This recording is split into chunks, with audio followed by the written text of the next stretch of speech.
Price God, ஹல்லேலூயா. கர்த்தருடைய பரிசுத்த நாமம் இந்த நல்ல பகல் நேரத்திலும் நம் நடுவில் மகிமை அடைவதாக. இந்த போதகர்கள் கூடுகையில் கர்த்தருடைய ஊழியத்தை நிறைவேற்ற பரிசுத்த தேவன் எனக்கு தந்த இந்த ஸ்லாக்கியமான சந்தர்ப்பத்திற்காக ஆண்டவருக்கு நான் நன்றி சொல்கிறேன். இந்த ஸ்தல திருச்சபையின் அன்பு பாஸ்டர் அவர்களுக்கும் வந்திருக்கிற போதக பிதாக்கள் உங்கள் எல்லோருக்கும் இரட்சகர் இயேசுவின் விலையேறப்பெற்ற நாமத்தில் என் வாழ்த்துக்களை நான் தெரிவித்துக் கொள்கிறேன். ஒருவன் எனக்கு ஊழியம் செய்தால் பிதாவானவர் அவனை கனம் பண்ணுவார் என்று வாசிக்கிறோம்.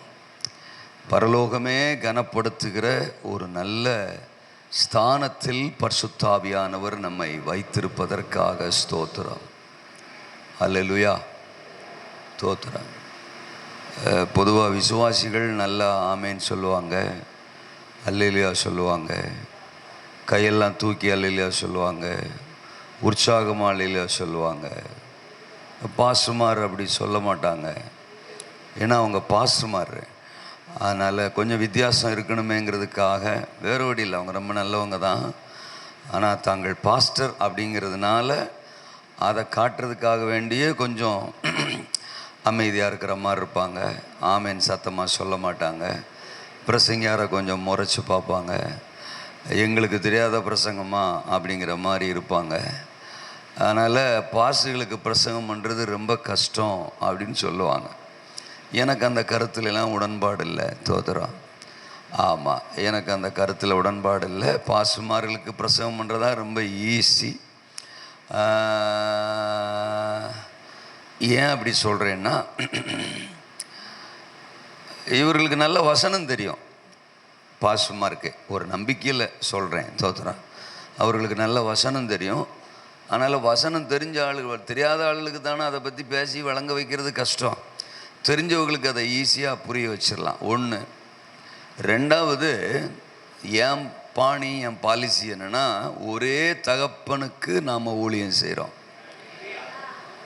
நீங்கள் ஆமேன்னு சொல்லலாட்டாலும் அதுதான் உண்மை. நம்ம ஒரே தகப்பனுக்கு ஊழியம் செய்கிறோம். ஆமாம், அவர் நம்ம எல்லோரையும் அழைத்தவர் சர்வ வல்லவர். அவர் பார்வையில் அவர் நமக்கு தகப்பன்னா நாம் எல்லாருடைய பிள்ளைகள், சகோதர சகோதரிகள். கேஷுவலான பாஷையில் சொன்னால் அண்ணன் தம்பி அக்கா தங்கச்சி. தோத்திரம். என் அண்ணன் தம்பிகிட்டையும் அக்கா தங்கச்சிட்டையும் பிரசவம் பண்ணுறதுக்கு நான் பயப்படணும், யோசிக்கணுங்கிற அவசியம் கிடையாது. முடிஞ்சால் கொதவளையை நெரிச்சு கூட பேசலாம். ஏன்னா என் அண்ணன் தானே, என் தம்பி தானே, அந்த மாதிரி உரிமையாக பேசலாம். ஒருவேளை முறைச்சிக்கிட்டு உட்காந்தா என்னை யோசேப்புன்னு நினச்சிக்கிருவேன், அவங்கள யோசேப்புடைய சகோதரர்கள்னு நினச்சிக்கிருவேன். நீங்கள் எப்படின்னு நீங்கள் தான் பார்த்துக்கிறணும். தோத்திரம். இருக்கிறீங்களா? அல்லேலூயாவா? கர்த்தர் நல்லவர். இது எழுப்புதலின் காலம், இது அறுவடையின் காலம், ஆண்டவர் வருகையை சந்திக்கிற காலம். நான் திரும்ப திரும்ப சொல்கிறேன், இனி ஒரு தலைமுறைக்கு வாய்ப்பு இருக்காது. இந்த தலைமுறை தான் இந்த உலகத்தின் கடைசி தலைமுறையாக இருக்க முடியும். நம்ம ஆயுசு நாட்களிலேயே மத்திய ஆகாயத்தில் மணவாளன் வருவார். நாம் அவரோடு ஒரு இமைப்பொழுதில் மறுரூபமாகி எடுத்து கொள்ளப்பட போகிறோம். அதற்கு முன்னால் ஒரு கற்பனை கெட்டாத எழுப்புதல் வரப்போகிறது. ஆகாய் 2:6-7 இன்னும் கொஞ்ச காலத்துக்குள்ளே ஒரு தரம் வானத்தையும் பூமியும் சமுத்திரத்தையும் வெட்டாந்தரையும் சகல ஜாதிகளையும் அசைய பண்ணுவேன். சகல ஜாதிகளாலும் விரும்பப்பட்டவர் வருவார். ஒரு பெரிய அசைவு. அந்த அசைவை தொடங்கி அவர் வருகை. அவர் வருகைக்கு முன்னால் ஒரு அசைவு. அந்த அசைவை தான் நம்ம எழுப்புதல்னு சொல்கிறோம். அந்த எழுப்புதலை தொடர்ந்து ஆண்டுடைய வருகை வரப்போகிறது. அதனால தான் இந்த கடைசி ஜென்ரேஷன் நாம பாக்கியவான்கள்.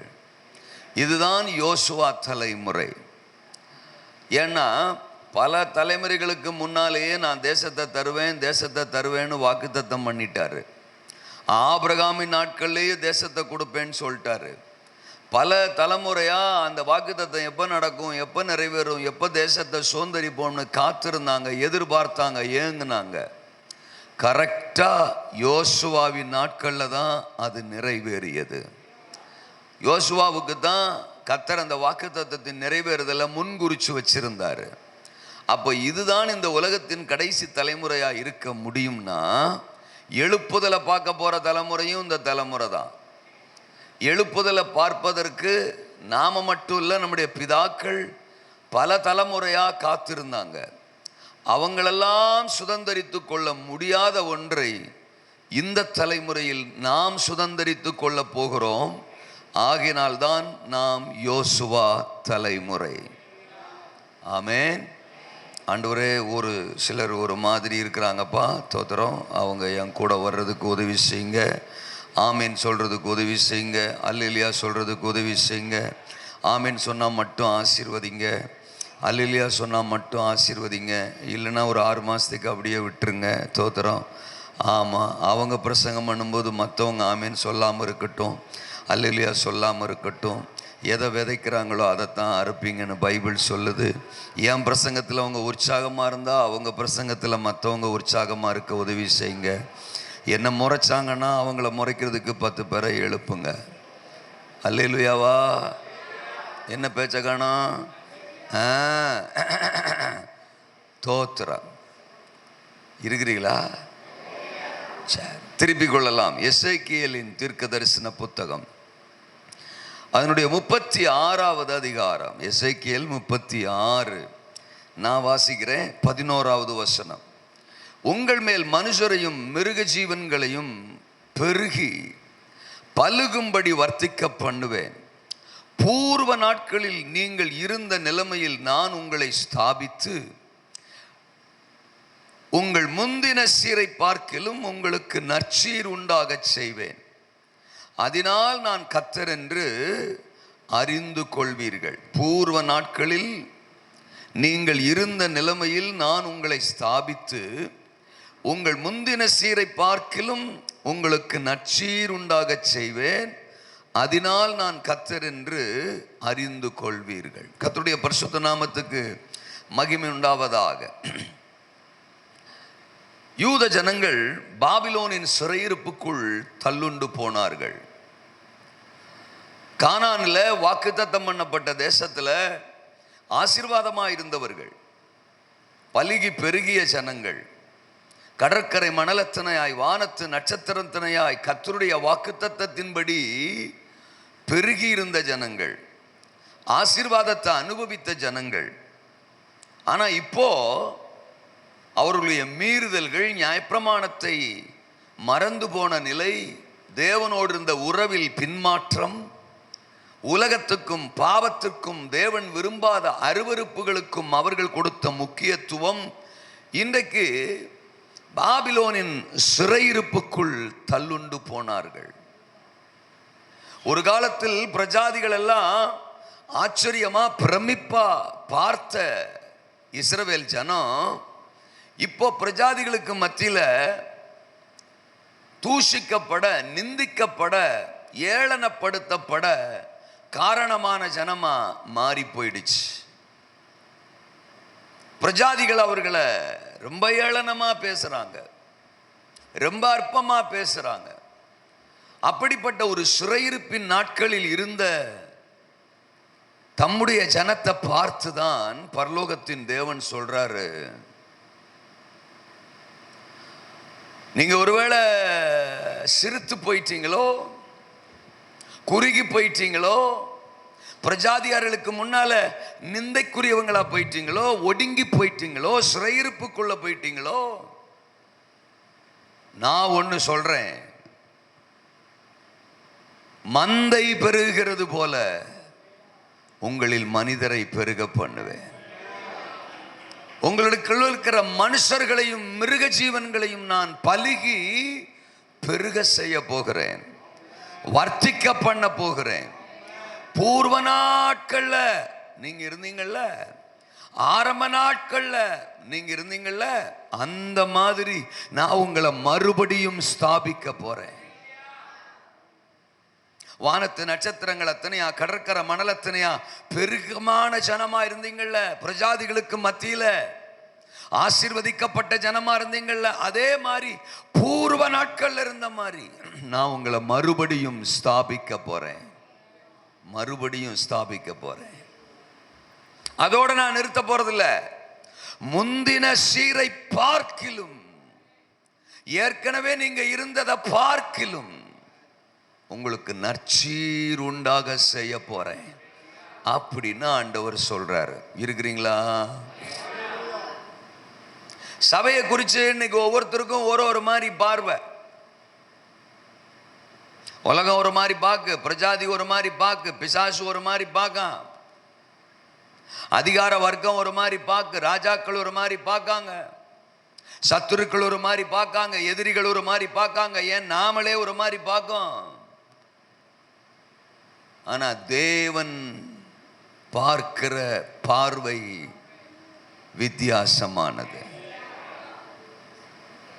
நீங்களும் நானும் பார்க்கிற மாதிரி ஒரு நாளும் சபையை தேவன் பார்க்கிறதே இல்லை. நாம வேணா சிறுபான்மை அப்படின்னு சொல்லலாம்.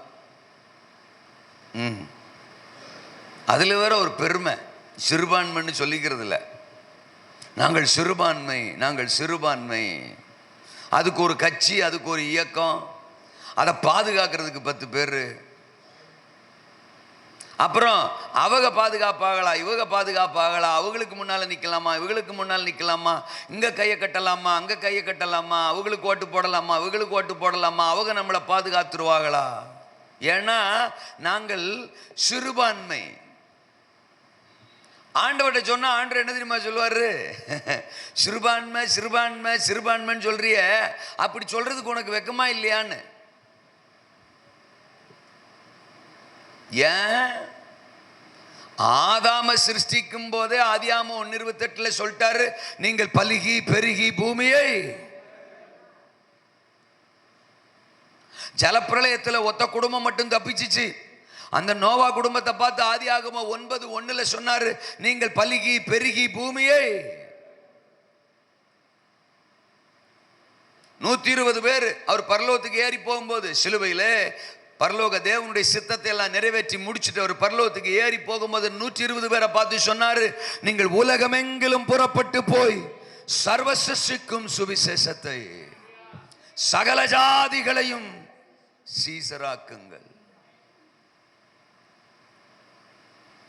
என்னாகமம் 60:22 சொன்னாரு, சின்னவன், ஆண்டவரே கூடமாட வரமாட்டேன்னு பொருத்தனையோட இருக்கிறாங்கப்பா. சின்னவன் சிறியவன் பலத்த ஜாதியாவா. இதுதான் கர்த்தருடைய மைண்டுங்க.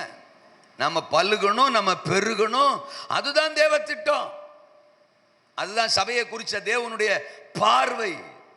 ஆனா சபை இன்னைக்கு வரைக்கும் என்ன சொல்லிக்கிட்டு இருக்கு? நாங்க மைனாரிட்டி, நாங்க மைனாரிட்டி, நாங்க சிறுபான்மை, அதுக்கு நாங்க கட்சி வச்சிருக்கோம், அதுக்கு நாங்க இயக்கம் வச்சிருக்கிறோம்.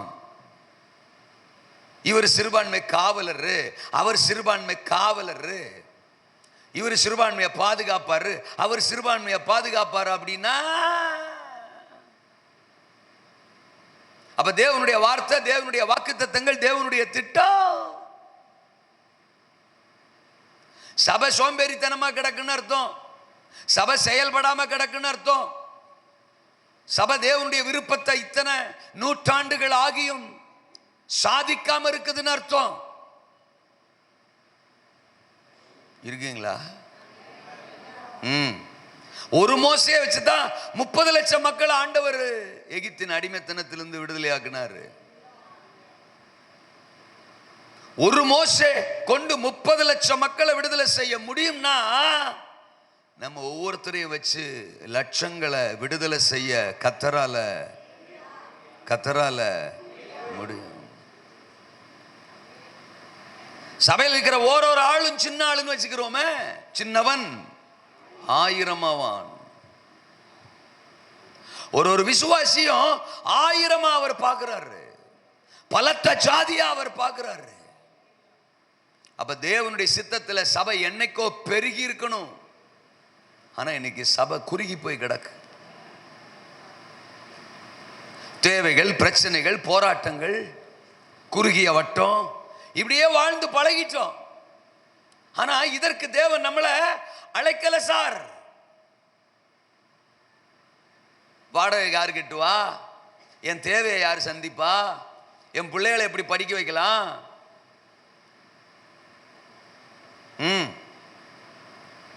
இதுக்கே வழி இல்லாம உட்கார்ந்து இருக்கிறனே அப்படின்னு ஃபீல் பண்றதுக்கும், அதற்கு யாராவது உதவி செய்வாங்களா அப்படின்னு எதிர்பார்க்கிறதுக்கும், யாரு கையோ ஏந்துறதுக்கும் நீட்டுறதுக்கும் தேவன் நம்மை அழைக்கவில்லை. நம்ம பலுகவும் பெருகவும் அழைக்கப்பட்டவர்கள். எந்த மனுஷனுக்கு முன்னால கூனி குறுகி நிக்க, பாபிலோன்ல நிக்க கர்த்தர் நம்மளை அழைக்கல. சிறையிருப்புக்குள்ள இருக்க தேவன் நம்மளை அழைக்கல. சிறைப்பட்டு போயிருக்க தேவன் நம்மளை அழைக்கல. சிறுமைப்பட்டு இருக்க தேவன் நம்மளை அழைக்கல. சின்ன கூட்டமா இருக்க தேவன் நம்ம அழைக்கல. இருக்கீங்களா? அதனாலதான் இங்க பாபிலோன்ல இருக்கிற ஜனத்தை பார்த்து சொல்றாரு, உன்னை பாபிலோன்ல சிறையிருப்புக்குள்ள வந்து இப்படி குறுகி போய் கிடக்கிறதுக்கா அழைச்சேன். ஆபிரகாம் ஒருவனா இருக்கையில் அவனை அழைத்து வாக்கு பண்ணினேன். அந்த வாக்கு தத்தத்தை நிறைவேற்றினேன். வாய்ப்பே இல்லாத தேசத்தை என் ஜனத்துக்கு கொடுத்தேன். 31 ராஜாக்களை வீழ்த்தி 7 ஜாதிகளை துரத்தி எதிர்கட்சிக்கு முன்னால நின்று பேசுற மாதிரியே இருக்கு. நான் தோத்துறேன். ஏன்னா உங்களுக்கு இதுல எதுலையுமே உடன்பாடு இல்லாத மாதிரி நீங்க உட்கார்ந்துருக்கிறீங்க. தோத்துறேன். ஒரு ஆமேனை காணும், ஒரு அல்லிலியா காணும், ஒரு உற்சாகத்தை காணும். நானும் பிரசங்கத்தை ஆரம்பிச்சு 10 நிமிஷம் ஆச்சு. தோத்துறேன்.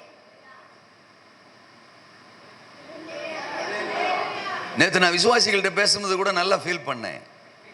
அவங்க நல்லா ஆமேன் பண்ணாங்கன்னு சொன்னாங்க, நல்ல ரெஸ்பான்ஸ் பண்ணாங்க. தோத்துறான். ஆனால் இப்போ நான் பேசும்போது ஏதோ தெரியாத்தனமாக வந்து மாட்டிக்கிட்ட மாதிரி, ஒரு எதிர்கட்சிக்கு நடுவில் நான் நின்றுக்கிட்ட மாதிரி, என் தகப்பனை பற்றி, என் தலைவரை பற்றி நான் பேசுகிறேன். அதில் போயா எங்களுக்கு உடன்பாடே இல்லையான்னு சொல்கிற ஒரு கூட்டத்துக்கு முன்னாடி நிற்கிற மாதிரி நான் அனாத மாதிரி ஃபீல் பண்ணுறேன். கூட மாட வரலன்னா இன்னைக்கு சாயங்காலமே அதற்கான பின்விளைவுகளை நீங்கள் சந்திப்பீங்க சொல்லிட்டேன். நான் வேற மாதிரி ப்ரோ. அல்லையா சொல்லுங்க. சபையா இல்லை சார், அதான் ப்ராப்ளம். ஊழியர்களா இல்லை சார், அதான் ப்ராப்ளம். அதனால தான் இன்னைக்கு எல்லாவனும் நம்மளை சிறுபான்மை கூட்டம்னு சொல்கிறான். சபையை இன்னைக்கு நிந்திக்கிறான், சபையை இன்னைக்கு சிறுமப்படுத்துறான், சபையை இன்னைக்கு ஒடுக்கணும்னு நினைக்கிறான், சபையை இன்னைக்கு ஒண்ணுமில்லாம ஆக்கணும்னு நினைக்கிறான். எத்தனை அதிகார வர்க்கம் எழும்பி வந்தாலும் பாதாளத்தின் வாசல்கள் சபையை மேற்கொள்ளுவது இல்லை. பூர்வ நாட்கள்ல இருந்த மாதிரி சபையை கர்த்தர் மறுபடியும் ஸ்தாபிக்க போறார். பூர்வ நாட்களுக்கு சபை திரும்ப போது சொல்றார். பூர்வ நாட்கள் இருந்த மாதிரி நான் உன்னை மறுபடியும் ஸ்தாபிக்க போறேன். எது பூர்வ நாள்? எது பூர்வ நாட்களின் சபை? பூர்வ நாட்களின் சபையை ரெண்டா பிரிக்கலாம். ஒன்னு பழைய ஏற்பாட்டு சபை, இன்னொன்னு புதிய ஏற்பாட்டு சபை. பூர்வ நாட்கள் சபை. பூர்வ நாட்கள்ல பழைய ஏற்பாட்டு சபை எப்படி இருந்துச்சு? என்னாம புஸ்தகத்துல 22, 23, 24 அதிகாரங்கள்ல பாலாக், பீலையாம் இவங்க 2 பேரும் சேர்ந்து சபைக்கு விரோதமா எழும்புறாங்க. அதுல பாலாக்கு பீலையாம வச்சு சபையை சபிச்சிடலான்னு பிளான் பண்றான். தோத்துறான். அப்படி பிளான் பண்ணும்போது 3 கொடுமுடிக்கு கூட்டு போறான். 3 உயரமான இடத்துக்கு கூட்டு போறான். அங்கிருந்து இஸ்ரவேல் மக்களுடைய பாளையத்தை பார்க்க வைக்கிறான். அங்கிருந்து சபின்னு சொல்றான். அவன் சபிக்கலான்னு வாயை திறந்தா சபிக்க முடியல. இஸ்ரவேல் மக்களை ஆசீர்வதிக்கிறான். அல்லேலூயா சொல்லுங்க. தேவன் ஆசீர்வதிக்கிறவனை நான் சபிப்பது எப்படி? அப்ப அந்த 3 கொடுமுடியிலிருந்து 3 கோணத்துல இஸ்ரவேல் சபையை பார்க்கிறான். பிலேயாம் எப்படி பார்க்கிறான்னா, முதல்ல அந்த எண்ணாமத்தின் புஸ்தகம் 23ஆம் அதிகாரம் 9ஆம் வசனத்துல, கன்மலை உச்சியில் இருந்து நான் அவனை பார்க்கிறேன். இந்த ஜனம் ஜாதிகளோட கலவாமல் தனித்து வாசமாயிருப்பார்கள். அப்ப சபைன்னா பிலேயாம் என்ன சொல்றாரு? பரிசுத்தமுள்ள ஜனம். சபனா பரிசுத்தமுள்ள ஜனம். the people of separation, பிரித்தெடுக்கப்பட்டவர்கள், தனியே வாசம் பண்ணுகிறவர்கள், ஜாதிகளோட கலவாதவர்கள், அவர்கள் தான் சபை. அதுதான் சபை, அதுதான் இஸ்ரவேல் ஜனம். இருக்கீங்களா? பழைய ஏற்பாட்டு சபைனா பரிசுத்த ஜனம். சபைனாலே பரிசுத்தமுள்ள கூட்டம், பரிசுத்தமுள்ள மக்கள், பிரித்தெடுக்கப்பட்ட மக்கள், பாவத்துக்கும் அவர்களுக்கும் சம்பந்தம் இல்லாதவர்கள், உலகத்துக்கும் அவர்களுக்கும் சம்பந்தம் இல்லாதவர்கள், அவர்கள்தான் சபை. பூர்வ நாட்கள் சபை பரிசுத்தமுள்ள கூட்டம். அல்லேலூயா சொல்லுங்க. அப்படியே அந்த பாயிண்ட வச்சுக்கோங்க. அப்படியே புதிய ஏற்பாட்டு சபைக்கு வாங்க. தோத்திரம். ஆதி திருச்சபை அப்போஸ்தலர் நடபடிகள் 2ஆம் அதிகாரத்தில் உருவாகுது. பரிசுத்த ஆவியானவர் அவர்கள் கூடியிருந்த மேல் வீட்டறையில் ஊற்றப்பட்டார். பேதுரு எழும்பி பிரசங்கித்தான். 3000 பேர் இன்றைக்கு ஞானஸ்நானம் பெற்றார்கள். ஒரு புதிய சபை, புதிய ஏற்பாட்டு சபை, ஆதி திருச்சபை உருவாகிறது. ஆமென் சொல்லுங்க. அப்போ பேதுரு பிரசங்கம் பண்ணும்போது 2ஆம் அதிகாரம் 40ஆம் வசனத்தில் சொல்லுவாரு, மாறுபாடுள்ள இந்த சந்ததியை விட்டு விலகி உங்களை என்ன செய்து கொள்ளுங்கள், ரட்சித்துக் கொள்ளுங்கள். முதல்ல மனம் திரும்புதல், 2வது ஞானஸ்நானம், 3வது பரிசுத்த ஆவியின் வரம், 4வது மாறுபாடுள்ள சந்ததியை விட்டு விலகி உங்களை என்ன செய்யுங்க, ரட்சித்துக் கொள்ளுங்கள். அங்க என்னாகமம் 23:9 ஜாதிகளோட கலவாமல் தனித்து வாசம் பண்ணுவார்கள். இங்கே தோத்திரம் அப்போஸ்தலர் 2:40 தோத்திரம் மாறுபாடான சந்ததி விட்டு விலகி உங்களை ரட்சித்துக் கொள்ளுங்கள். அப்ப சபனா விலகி இருப்பது, தனித்து வாசம் பண்ணுவது, பரிசுத்தமா வாழ்வது, அதுதான் பூர்வ காலத்து சபை. அல்லேலூயாவா. இன்னைக்கு சபை பூர்வ காலத்து சபை மாதிரி இருக்கா? பரிசுத்தம் எந்த கடையில் கிடைக்கும்னு கேட்கான் தோத்திரம். பரிசுத்தம் எந்த கடையில் கிடைக்கும்? பரிசுத்தத்தை காணும், செப்பரேஷன் லைஃபே காணும், பிரித்தெடுக்கப்பட்ட வாழ்வே காணும். இது பரவாயில்ல, அது பரவாயில்ல, அது பரவாயில்லன்னு சபைக்குள்ள கண்டதும் கழுதியும் வந்துட்டு. எருசலேம்ல ஆலயத்துக்கு இயேசுநாதர் போகும்போது பிதாவின் வீடு எப்படி கள்ளர் குகையாக்கப்பட்டிருந்ததோ, அருவருப்புகளும் அசுத்தங்களும் ஆலயத்தை நிறைச்சிருந்ததோ, அது மாதிரி தான் இன்னைக்கு சபைக்குள்ள எல்லாமே வந்துட்டு. ட்ரெஸ் கோடு மாறிட்டு, தோத்திரம் பார்வை மாறிட்டு, பேச்சு மாறிட்டு, பழக்க வழக்கங்கள் மாறிட்டு, பல விஷயங்கள் வந்துட்டு. அவாய்ட் பண்ண முடியல, தூக்கி எறிய முடியல, பாவத்தை தூக்கி எறிய முடியல, சர்வசாதாரணமாய் போச்சு. ஏன்? நான் இன்னைக்கு விசுவாசிகளுக்கு பிரசங்கம் பண்ணல, ஊழியர்களுக்கு பிரசங்கம் பண்றேன். அதனால சற்று உள்ளே வர விரும்புகிறேன். தோத்திரம். பரிசுத்தம் என்பது விசுவாசிகள் வாழ்க்கையில மட்டும் இல்ல, ஊழியர்கள் வாழ்க்கையிலேயே இன்னைக்கு கேள்விக்குறி ஆயிடுச்சுல சார்.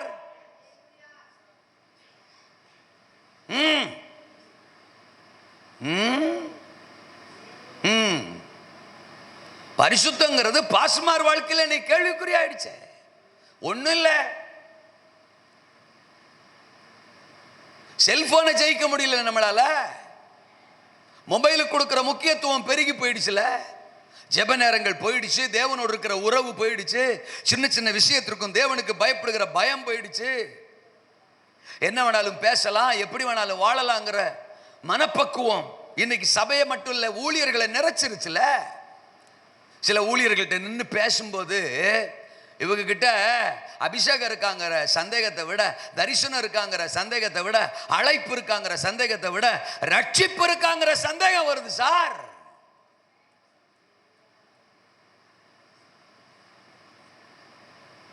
பொறாமைக்கு பஞ்சமே இல்லாம போச்சு, பொய் சர்வசாதாரணமா போயிடுச்சு. எங்கே தேவனுக்கு பயப்படுகிற பயம்? எங்கே உண்மை? எங்கே பரிசுத்தம்? பூர்வ நாட்கள்ல இருந்த மாதிரி இன்னைக்கு சபை இல்லையே. சில விஷயங்களை பாசுமாரால பிரசங்கம் பண்ணவே முடியல. பலிபீடங்கள்ல சில பிரசங்கங்கள் இன்னைக்கு வருவதே இல்லை. உதாரணத்துக்கு கடனுக்கு எதிரான பிரசங்கம் இன்னைக்கு சபையில இல்லை, தெரியுமா உங்களுக்கு? கடன் வாங்கக்கூடாது அப்படிங்கிற பாயிண்ட் இன்னைக்கு நிறைய பிரசங்க மேடைகள்ல வர்றதில்ல. ஏன்? நாம வீக்கு. நீயோ கடன் வாங்காது இருப்பாய், அநேக ஜாதிகளுக்கு கடன் கொடுப்பாய். அதான் வசனம். ஆனா இன்னைக்கு விசுவாசியை பார்த்து கடன் வாங்காத அப்படின்னு வைராக்கியமா பிரசங்கம் பண்ண முடியல. பேசினா நடுவில் ஒருத்தன் கேட்பான், என் 10,000 எப்ப கொடுப்பிய? பின்னால ஒருத்தன் சொல்லுவான், 50,000 கொடுத்துட்டு நானே அமைதியா இருக்கேன், 10,000 கொடுத்துட்டு சத்தம் போடுறான் பாரு, கம்முன்றா அப்படிமா. ஆக மொத்தம் சபையில் இருக்கிற அம்பிட்டு பற்றியும் கடன் வாங்கியாச்சு. ஆனால் இப்ப கடனுக்கு எதிராக நிச்சய முடியல, பிரசங்கம் பண்ண முடியல. வரதட்சணைக்கு எதிராக பிரசங்கம் பண்ண முடியல. ஏன்? பாஸ்டர்மாரே வரதட்சணை வாங்குறோம். பாஸ்டர்மார் பிள்ளைகளுக்கு வரதட்சணை வாங்குறோம். பாஸ்டர்னா கொஞ்சம் கூட வாங்குறோம். தோத்துறான். நம்ம சொல்றான், பொண்ணு பார்க்க போகும்போதே பாஸ்டரா இருக்கேன்னு சொல்லுங்க, பாஸ்டரா இருக்கிறேன்னு சொல்லுங்க. அப்படின்னா என்ன அர்த்தம்? பாஸ்டரா இருக்கிறான், அதனால கொஞ்சம் எக்ஸ்ட்ரா கேளுங்க. தோத்துறான். பிச்சையை கொஞ்சம் எக்ஸ்ட்ரா கேளுங்கன்றான். ஹலோ, தோத்துறான். எங்க உபதேசம், எங்க வார்த்தை? காதலுக்கு எதிராக பிரசங்கம் பண்ண முடியல, காதல் பண்ணாத அப்படின்னு பிரசங்கம் பண்ண முடியல. ஏன்? பாஸ்டரே காதல்ல தான் இருக்காரு. பாஸ்டரே காதல் பண்ணி தான் கல்யாணம் பண்றாரு. இவர் காதல் பண்ணி கல்யாணம் பண்ணா அப்புறம் காதலுக்கு எங்க எதிராக இப்படி அவர் பிரசவம் பண்ணுவாரு?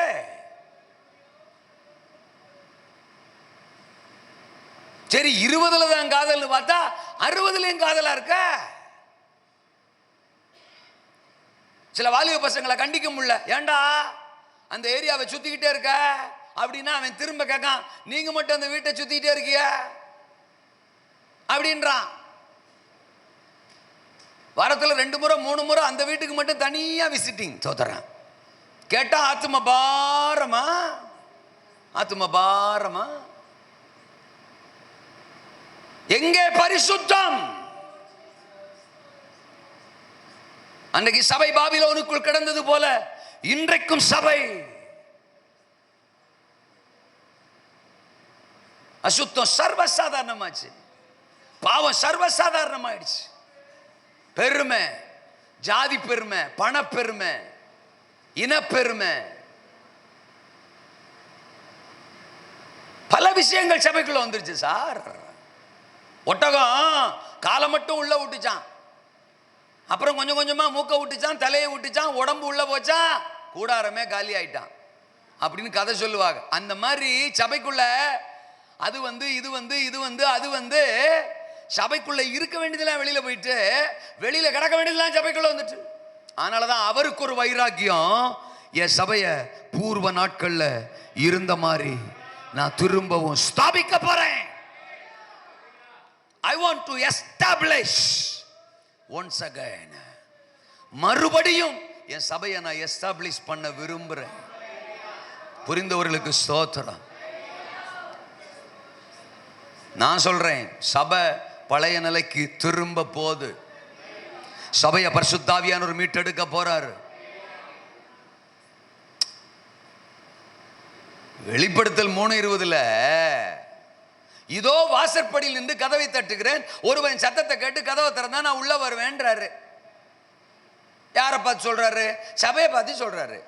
லவோதிக்கியா சபை, லவோதிக்கியா சபை கடைசி காலத்து சபைக்கு ஒப்புமையா எழுதப்பட்டிருக்கு. அப்போ சபையின் நாயகர் அவரு வாசப்படியில் நின்று கதவை தட்டுறாருன்னு சொல்றாருன்னா என்ன அர்த்தம்? ஆளை வெளில தள்ளி கதவை நம்ம ஆளுக பூட்டான். தோத்துறான். அவர் வெளியில் நிற்கிறாரு, வெளியில் நிற்கிறாரு.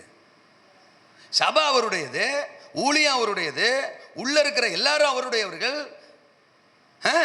கிருபா அவருடையது, வரம் அவருடையது, அற்புதம் அவருடையது, மகிமா அவருடையது, ரட்சிப்பு அவருடையது.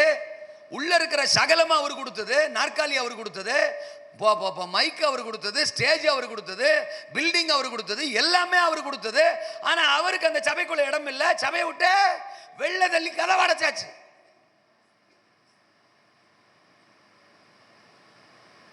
என்ன ஒரே ஒரு பிளஸ் தெரியுமா? அவர் கோவிச்சுக்கிட்டு போயிடாம வாசல்ல நின்றுட்டு ஜென்ட்லா கதவை தட்டுறாரு பாருங்க, அது ஒண்ணுதான் பிளஸ். அது ஒண்ணுதான் பிளஸ். மனுஷ ரீதியா அப்படி பேசுவோமே, அப்படி பேச நான் அனுமதிச்சிங்கன்னா நான் சொல்றேன், ஆண்டவர் என்ன தெரியுமா சொல்ற, என்ன வெள்ளை தள்ளிட்டு உள்ள என்னடா பண்றிய? இன்னைக்கு அரே சபைகள்ல எல்லாருக்கு இயேசு இல்ல, எல்லாருக்கு இயேசு இல்ல. திறமை இருக்கு, வரம் இருக்கு, அது இருக்கு, இது இருக்கு, பணம் இருக்கு, உபகரணங்கள் இருக்கு, மியூசிக் இன்ஸ்ட்ருமெண்ட் இருக்கு, பிரசங்கம் இருக்கு, பாட்டு இருக்கு, துதி இருக்கு, டேலண்ட் இருக்கு, திறமை இருக்கு, ஆட்டம் இருக்கு, சகலம் இருக்கு. ஆனா இருக்க வேண்டியவரே வெளியில இருக்கீங்களா? அல்லேலூயாவா?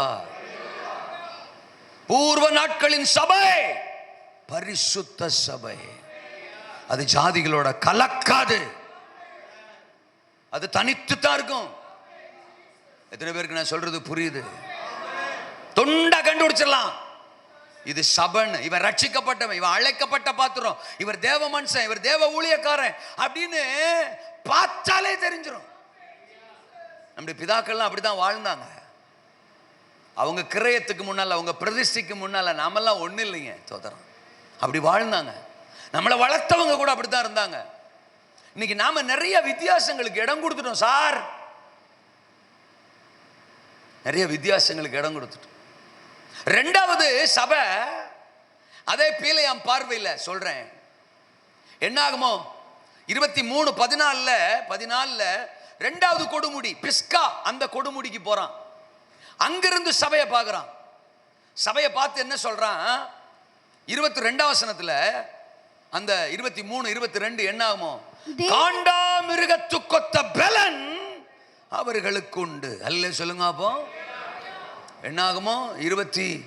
எசேக்கியேல் போட்டிருக்கிறீங்க, என்ன ஆகுமோ 23, 22 தோத்திரம். காண்டாமிருகத்துக்கொத்த பலன் அவர்களுக்கு உண்டு. அல்ல சொல்லுங்க. அப்போ யாருக்கு காண்டாமிருகத்துக்கொத்த பலன்? சபைக்கு, இஸ்ரவேல் மக்களுக்கு. முதல்ல அவங்க தனித்து வாசம் பண்றவங்க, அப்படின்னா பரிசுத்தம் உள்ள ஜனம். ரெண்டாவது அவங்க காண்டாமிருகத்துக்கொத்த பலன் உள்ளவங்க, அப்படின்னா பராக்கிரமம் உள்ள ஜனம். The people of strength and energy. அல்லேலூயா சொல்லுங்க. அப்போ powerful people, வல்லமையுள்ள மக்கள், பலனுள்ள மக்கள், பராக்கிரமம் உள்ள மக்கள், எதுக்கும் பயப்படாதவங்க, அஞ்சாதவங்க, நடுங்காதவங்க, சத்ருவை எதிர்த்து நிக்கிறவங்க, 31 ராஜாக்களை வீழ்த்தினவங்க, 7 ஜாதிகளை துரத்துனவங்க, பார்வோன செங்கடல்ல அமிழ்த்தினவங்க, அவங்க தான் சபை. அப்படிதான் இன்னைக்கு சபையை பார்க்க ஆண்டவர் விரும்புறார். புதிய ஏற்பாட்டு சபைக்கு வருவோமே அப்படியே. அப்போஸ்தலர் 1:8, பரிசுத்த ஆவி உங்களிடத்தில் வரும்போது நீங்கள் பலனடைந்து எருசலேமிலும் யூதேயா முழுவதிலும் சமாரியாவிலும் பூமியின் கடைசி பரியந்தமும் எனக்கு சாட்சிகளாய்.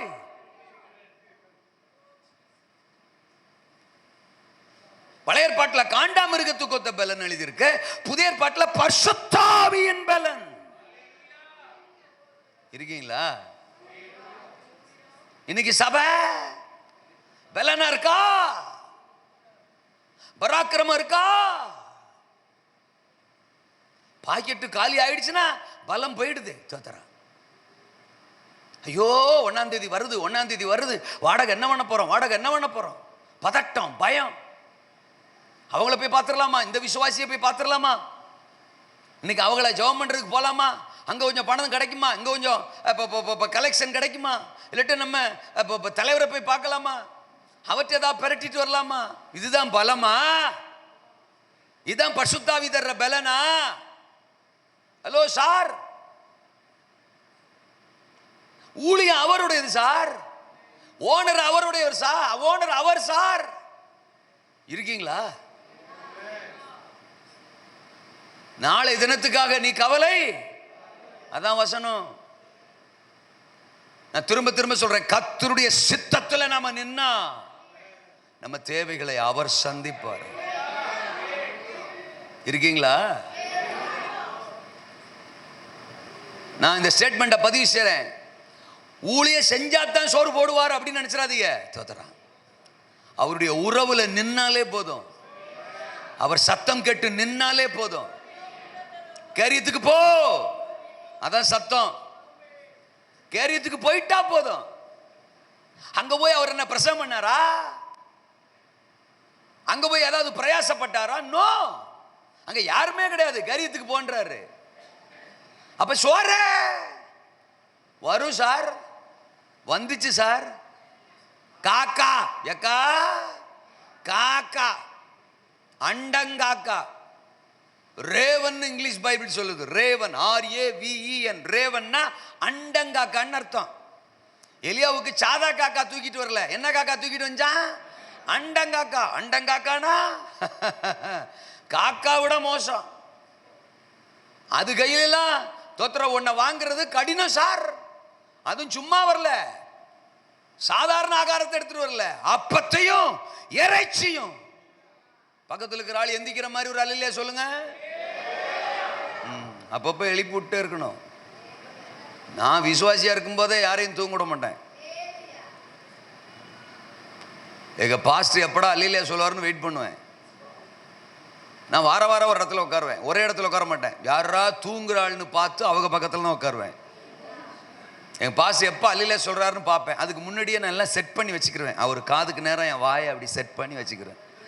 அல்லையா பரா எங்க பாஸ்டரு அல்லையா ஒரு காதுக்கு நேரம் வாயை வச்சுட்டு அல்லையான்னு அடிச்சு திரும்பிடுவேன். தோத்துறோம், காதை கிழிச்சிட்டு போயிடும் உள்ள. அல்லையா எங்க பாஸ்டர் முத அல்லையா, நான் ரெண்டாவது அல்லையா, அவர் மூணாவது அல்லையோ. அப்போ முழிக்கிறவர் தான். அதுக்கு பிறகு அவர் தூங்கணும்னு நினைச்சாலும் தூக்கம் வராது. அப்பப்போ என்னை பார்த்துக்கிட்டே இருப்பார், இவன் எப்போ எழுப்புவான்னு தெரியலையே அப்படின்னு. தோத்துறான், என்ன பேச்ச காணா. ஆண்டவர் பார்த்தார், இவன் அங்க உட்காந்துருக்கும் போதே ஆளுகளை எழுப்புறான், இவனை நம்பி மைக்க கொடுத்தா சபைகளை எழுப்புவான் தான் என்ன ஊழியத்துக்கே அழைச்சாரு.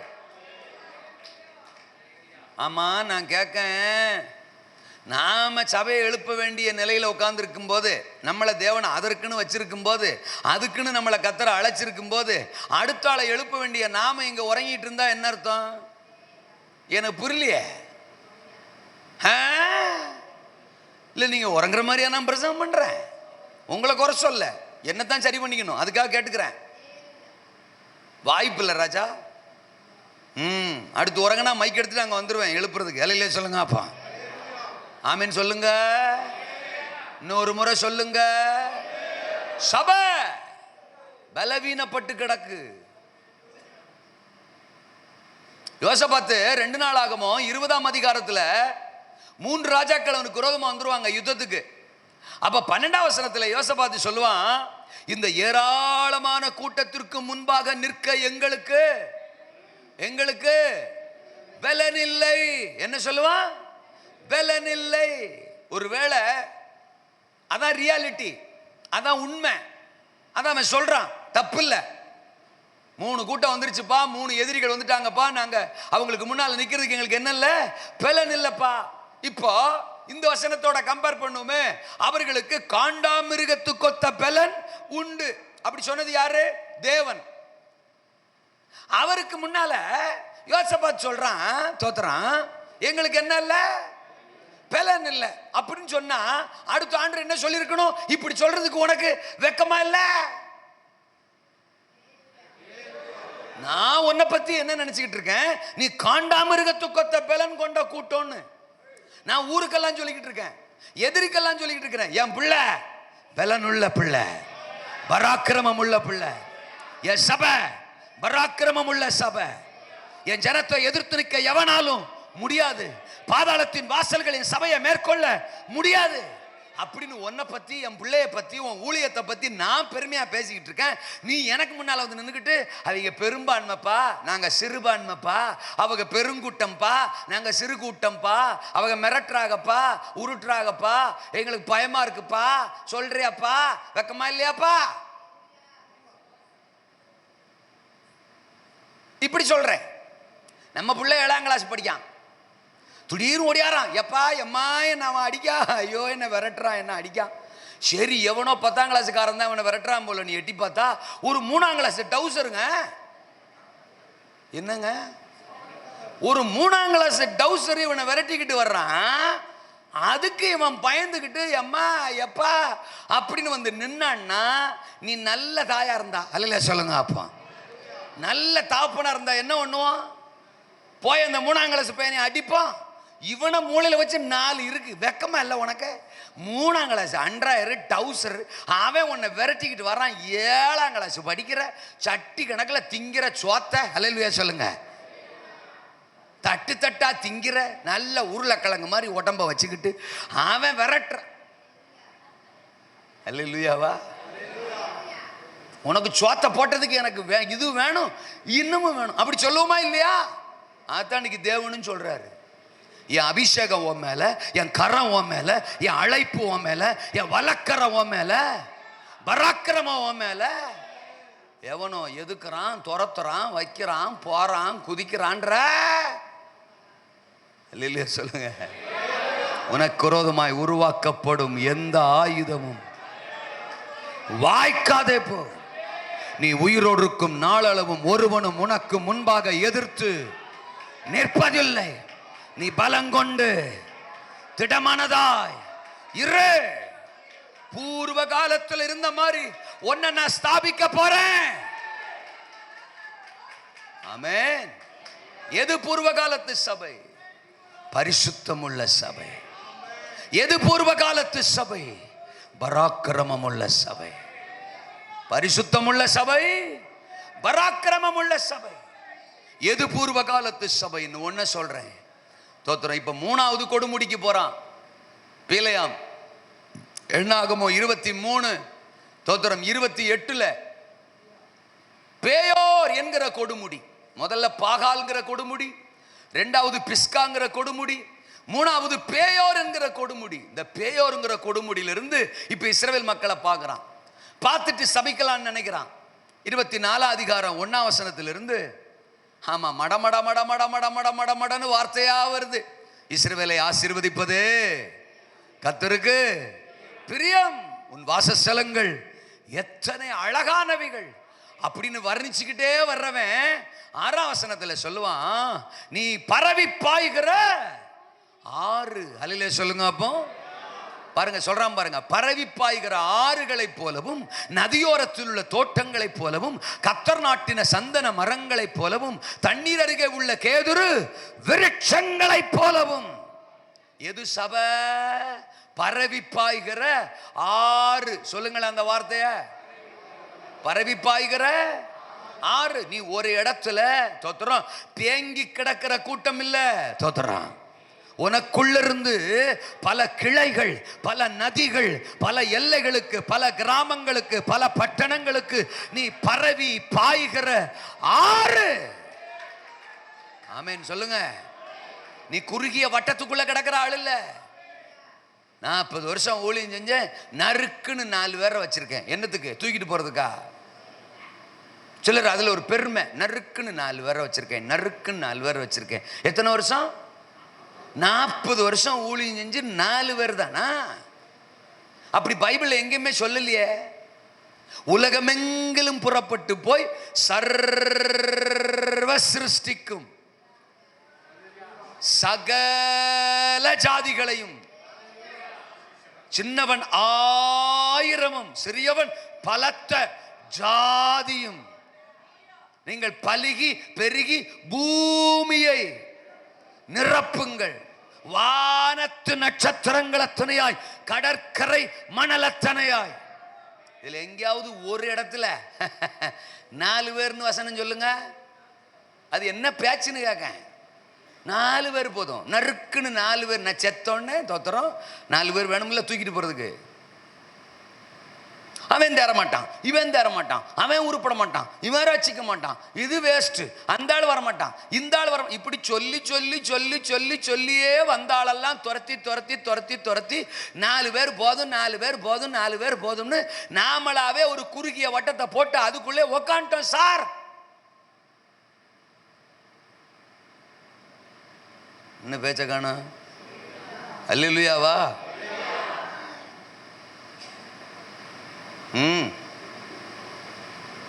பரவி பாய்கிற ஆறு. 40 வருஷமா 4 பேர் தான்னா இன்வெஸ்ட் பண்ணவருக்குல்ல சார் வருத்தம். 40 வருஷமா நமக்கு சோத்த போட்டிருக்காரே சார், 40 வருஷமா நமக்கு சம்பளம் கொடுத்துருக்கிறாரே சார், 40 வருஷமா நம்ம தேவைகளை சந்திச்சிருக்கிறாரே சார், அவரு பலன்களை எதிர்பார்ப்பல சார். என்ன பேச்ச காண? ஒரே ஓனருக்கு சென்னையில் ஒரு கம்பெனி, பாண்டிச்சேரியில் ஒரு கம்பெனி, திருநெல்வேலியில் ஒரு கம்பெனி, கோயம்புத்தூர்ல ஒரு கம்பெனி வச்சுக்கிருவோம். பாக்கி 3 இடத்துலையும் பயங்கரமான வருமானம், கலெக்ஷன், நல்ல டேர்ன் ஓவர் ஆகுது. பாண்டிச்சேரி மட்டும் டல்லா கிடக்குது. அப்படின்னா ஓனர் கேட்பாரா இல்லையா? எல்லாம் கூப்பிடு, ஒர்க்கர்ஸ் எல்லாம் கூப்பிடு, முக்கியமான ஆளுகள்லாம் கூப்பிடு, தோத்துறான். இந்த பாரு, சென்னையில் இருக்கிற கம்பெனியில் அவனுக்கு என்ன சம்பளம் கொடுக்கணும் அதே சம்பளம் தான் உனக்கும் கொடுக்குறேன், தோத்துறான். அங்கே என்ன பிளானோ அதே தான் இங்கேயும் பிளானு. அங்கே நல்ல டேர்ன் ஓவர் ஆகுது, அங்கே நல்ல கலெக்ஷன் ஆகுது, உனக்கு மட்டும் ஏன் வரல அப்படின்னு கேட்பாரா இல்லையா? எல்லாருமே என்ன முறைக்கிறதாவே முடிவு பண்ணிட்டீங்களா கடைசி வரைக்கும்? அவங்க சபை வளரும், இவக சபை வளரும், அங்கண்ணா வளரும், இங்கண்ணா வளரும், அவர் தான் வளரும், இவர் தான் வளரும். நோ, அவர் சபை இவர் சபை கிடையாது, ஒரே ஒருத்தர் சபை தான் சபை. என்ன பேச்ச காணோம்? சபைனா வளரும், சபைனா பரவும், பரவி பாயும், அது பலன் கொடுக்கும், மிகுந்த கனிகளை கொடுக்கும். இன்னைக்கு நான் தீர்க்க தரிசனமா சொல்றேன், பூர்வ நாட்கள்ல சபை வளர்ந்துச்சு. எகிப்துக்கு போனவங்க 70 பேர் தான் சார், யாக்கோபு குடும்பம். ஆனா யாத்திராம 1:7 சொல்லுது, தேசமே அவர்களால் நிறைந்தது. பார்வோனே அரண்டான், ஆத்தாடி பஞ்சமலைக்கு வந்தவங்க இவங்க இப்ப நாம குறுகி போயிட்டோம், அவங்க பெருகிட்டாங்க, தேசமே ஃபுல்லா எகிப்தியர்கள் ஆயிட்டாங்க அப்படின்னு நினைச்சா எபிரேயர்களால தேசம் நிறைஞ்சிட்டு அப்படின்னு பார்வோனே மிரண்டுட்டான். இந்த அல்லேலூயா வரமாட்டுக்கு பாருங்க, அதான் பிரச்சனையே. இருக்கிறீங்களா?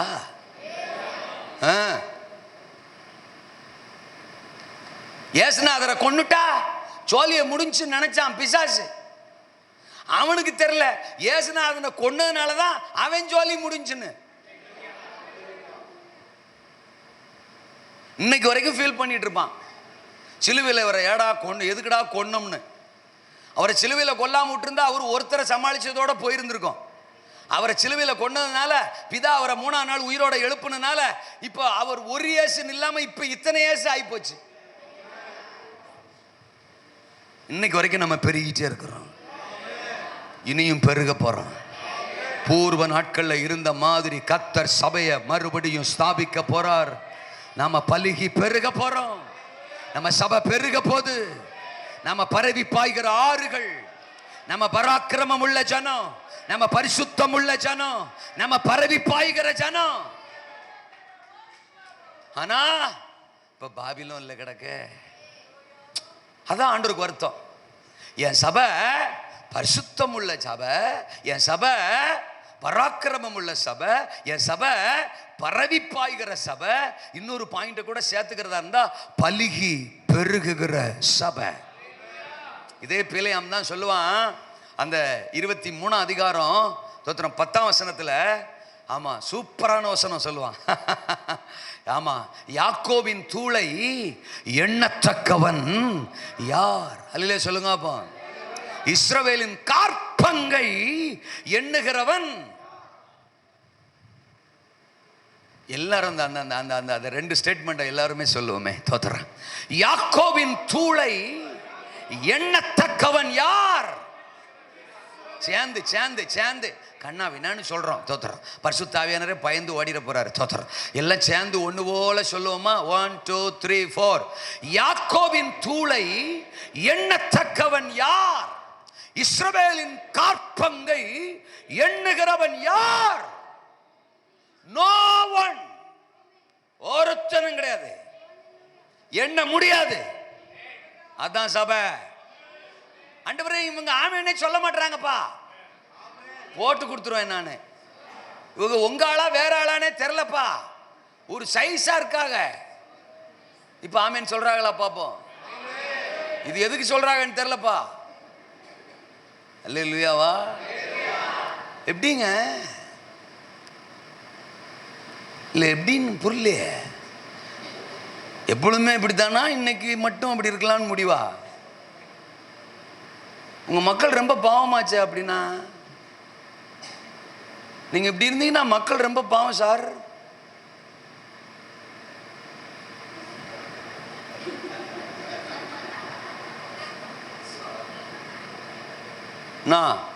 நான் முறைப்பேன், முறைச்சா எக்ஸ்ட்ரா பேசுவான் தெரியுமில. அல்லேலூயாவா? உங்களுக்கு ஒன்று தெரியுமா? ஏசுநாதர் பேசுனா தேவ சத்தம் வந்தா, நான் கண்டுபிடிச்ச ரகசியம், மனுஷனா இருந்தா ரெஸ்பான்ஸ் பண்ணுவான். அவன் மனுஷனா இருந்தா. இன்னொன்னு சொல்லவா? லாசருவே வெளில வாடினாரு, டெட் பாடி சார், டெட் பாடியே ரெஸ்பான்ஸ் பண்ணு சார். என்ன பேச்ச காணா? தலித்தாகுமின்னாரு, யவீரு மக செத்து போயிட்டா, டெட் பாடி ரெஸ்பான்ஸ் பண்ணிச்சா இல்லையா? நாயின் ஒரு விதவ மக செத்து போயிட்டான், வாலிபனே எழுந்துரு, ரெஸ்பான்ஸ் பண்ணிச்சா இல்லையா? நான் ஒரு நாள் ஆண்டவர்கிட்ட கேட்டேன், அது என்ன டெட் பாடிட்டியா பேசுறீங்கப்பான்னு. அவர் என்கிட்ட சிம்பிளா சொன்னார், போடா அது ஒன்று தாண்டா என் பேச்சுக்கு ரெஸ்பான்ஸ் பண்ணுதுன்னாரு. நான் டெட் பாடிட்ட பேசுறேன், அது எந்திரிச்சு உட்காந்துக்கிறது, ரெஸ்பான்ஸ் பண்ணுது. நீ உசுரோடு இருக்கிற ஆள்கிட்ட பேசுற, டெட் பாடி மாதிரியே உட்காந்துருக்கு பாருங்க. என்ன பேச்ச காணா? சில ஆள்லாம் அதையும் தாண்டி நீ 1000 சொல்லு, நான் அப்படித்தான். அல்லேலூயாவா? ஐயோ, எனக்கு என்னமோ இந்த அல்லேலூயா கேட்டு வாங்குறதுல விருப்பமே இல்லைங்க. பூர்வ நாட்கள்ல இருந்த மாதிரி நான் உன்னை மறுபடியும் ஸ்தாபிப்பேன். எது பூர்வ காலத்து சபை? பரிசுத்தமுள்ள சபை, பராக்கிரமம் உள்ள சபை, பரவி பாய்கிற சபை, பலுகி பெருகுகிற சபை. அது மாதிரி நான் உன்னை மறுபடியும் அல்லேலூயா இல்ல, மறுபடியும் ஸ்தாபிப்பேன். என் பிரசங்கத்துக்கு கூட வர்றதா இருந்தா அந்த வார்த்தைகள் அப்படி அப்படியே வரும். மறுபடியும் ஸ்தாபிப்பேன். உன் சபை இன்னையிலிருந்து பரிசுத்தம் உள்ள சபையா இருக்கும். கர்த்தர் நம்மளை பார்த்து சொல்றாரு, கர்த்தர் என்ன பார்த்து சொல்றாரு, உங்களை பார்த்து சொல்றாரு, பூர்வ நாட்கள்ல இருந்த மாதிரி உன் சபையை மாத்த போறேன். பழைய ஏற்பாட்டில் இருந்த மாதிரி உன் சபை மாறப்போகுது. புதிய ஏற்பாட்டு ஆதி திருச்சபை மாதிரி உன் சபை மாறப்போகுது. எப்படி மாறப்போகுது? பரிசுத்தம் உள்ள சபையா மாறப்போகுது, பராக்கிரமம் உள்ள சபையா மாறப்போகுது, பரவி பாய்கிற சபையா மாறப்போகுது, பலுகி பெருகுகிற சபையா மாறப்போகுது. மறுபடியும் ஸ்தாபிப்பே. அந்த வாக்குத்தத்தத்தை கொடுத்துட்டு என்னை கவர்ந்த விஷயம் என்ன தெரியுமா? இந்த பூர்வ நாட்கள்ல இருந்த மாதிரி நம்மளை ஸ்தாபிச்சாலே பெரிய விஷயங்க. நம்ம சபை ஆதி திருச்சபை மாதிரி மாறுதுன்னா பெரிய விஷயம் தானே. அதான் பூர்வ நாட்கள் சபை. அந்த சபை மாதிரி நம்ம சபை மாறப்போகுது. நம்ம பல நாள் கூட ஜெபிச்சிருப்போம், ஆண்டவரே எங்க சபை ஆதி திருச்சபை மாதிரி மாறட்டும் ஆண்டவரே, அப்போஸ்தல நாட்கள்ல நடந்ததை எங்க ஊழியங்கள்ல பார்க்கணும் ஆண்டவரே அப்படின்னு ஜெபிக்கிறோம். இன்னைக்கு சொல்றாரு, அந்த பூர்வ காலத்து மாதிரி நான் உன்னை ஸ்தாபிக்க போறேன், அப்ப அதே மாதிரி ஒரு சபை மாற போகுதுன்றாரு. சந்தோஷம் தானே? ஆனா அவருக்கு சந்தோஷம் இல்லையா? அவருக்கு அதுல சந்தோஷம்னா அதுல அவருக்கு திருப்தி இல்லை. சொல்லிவிட்டு அந்த வாக்குத்தத்தத்தை ஃபுல்ஃபில் பண்ணாம, தோத்துறாத முழுமையா முடிக்காம அடுத்து சொல்றாரு, முந்தின சீரை பார்க்கிலும் உனக்கு நற்சீர். அதாவது அவருக்கு என்னன்னா, உனக்கு வேணா உன் சபை ஆதி சபை மாதிரி ஆறுறதுன்னு சொன்ன உடனே சந்தோஷம் வரலாம். எனக்கு நான் அதை ஏற்கனவே பார்த்துட்டேன்.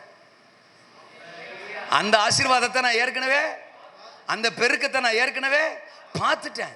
அதை பார்க்கிலும், அதான் சொல்லுவாரு ஆகாய் 2:7, முந்தின ஆலயத்தின் மகிமையை பார்க்கிலும் பிந்தின ஆலயத்தின் மகிமை, முந்தின ரசத்தின் மதுரத்தை பார்க்கிலும் பிந்தின ரசம் அதிக மதுரமாய் இருக்கும். அல்லேலூயா. இங்க சொல்றார், முந்தின சீரை பார்க்கிலும் உனக்கு நற்சீர்.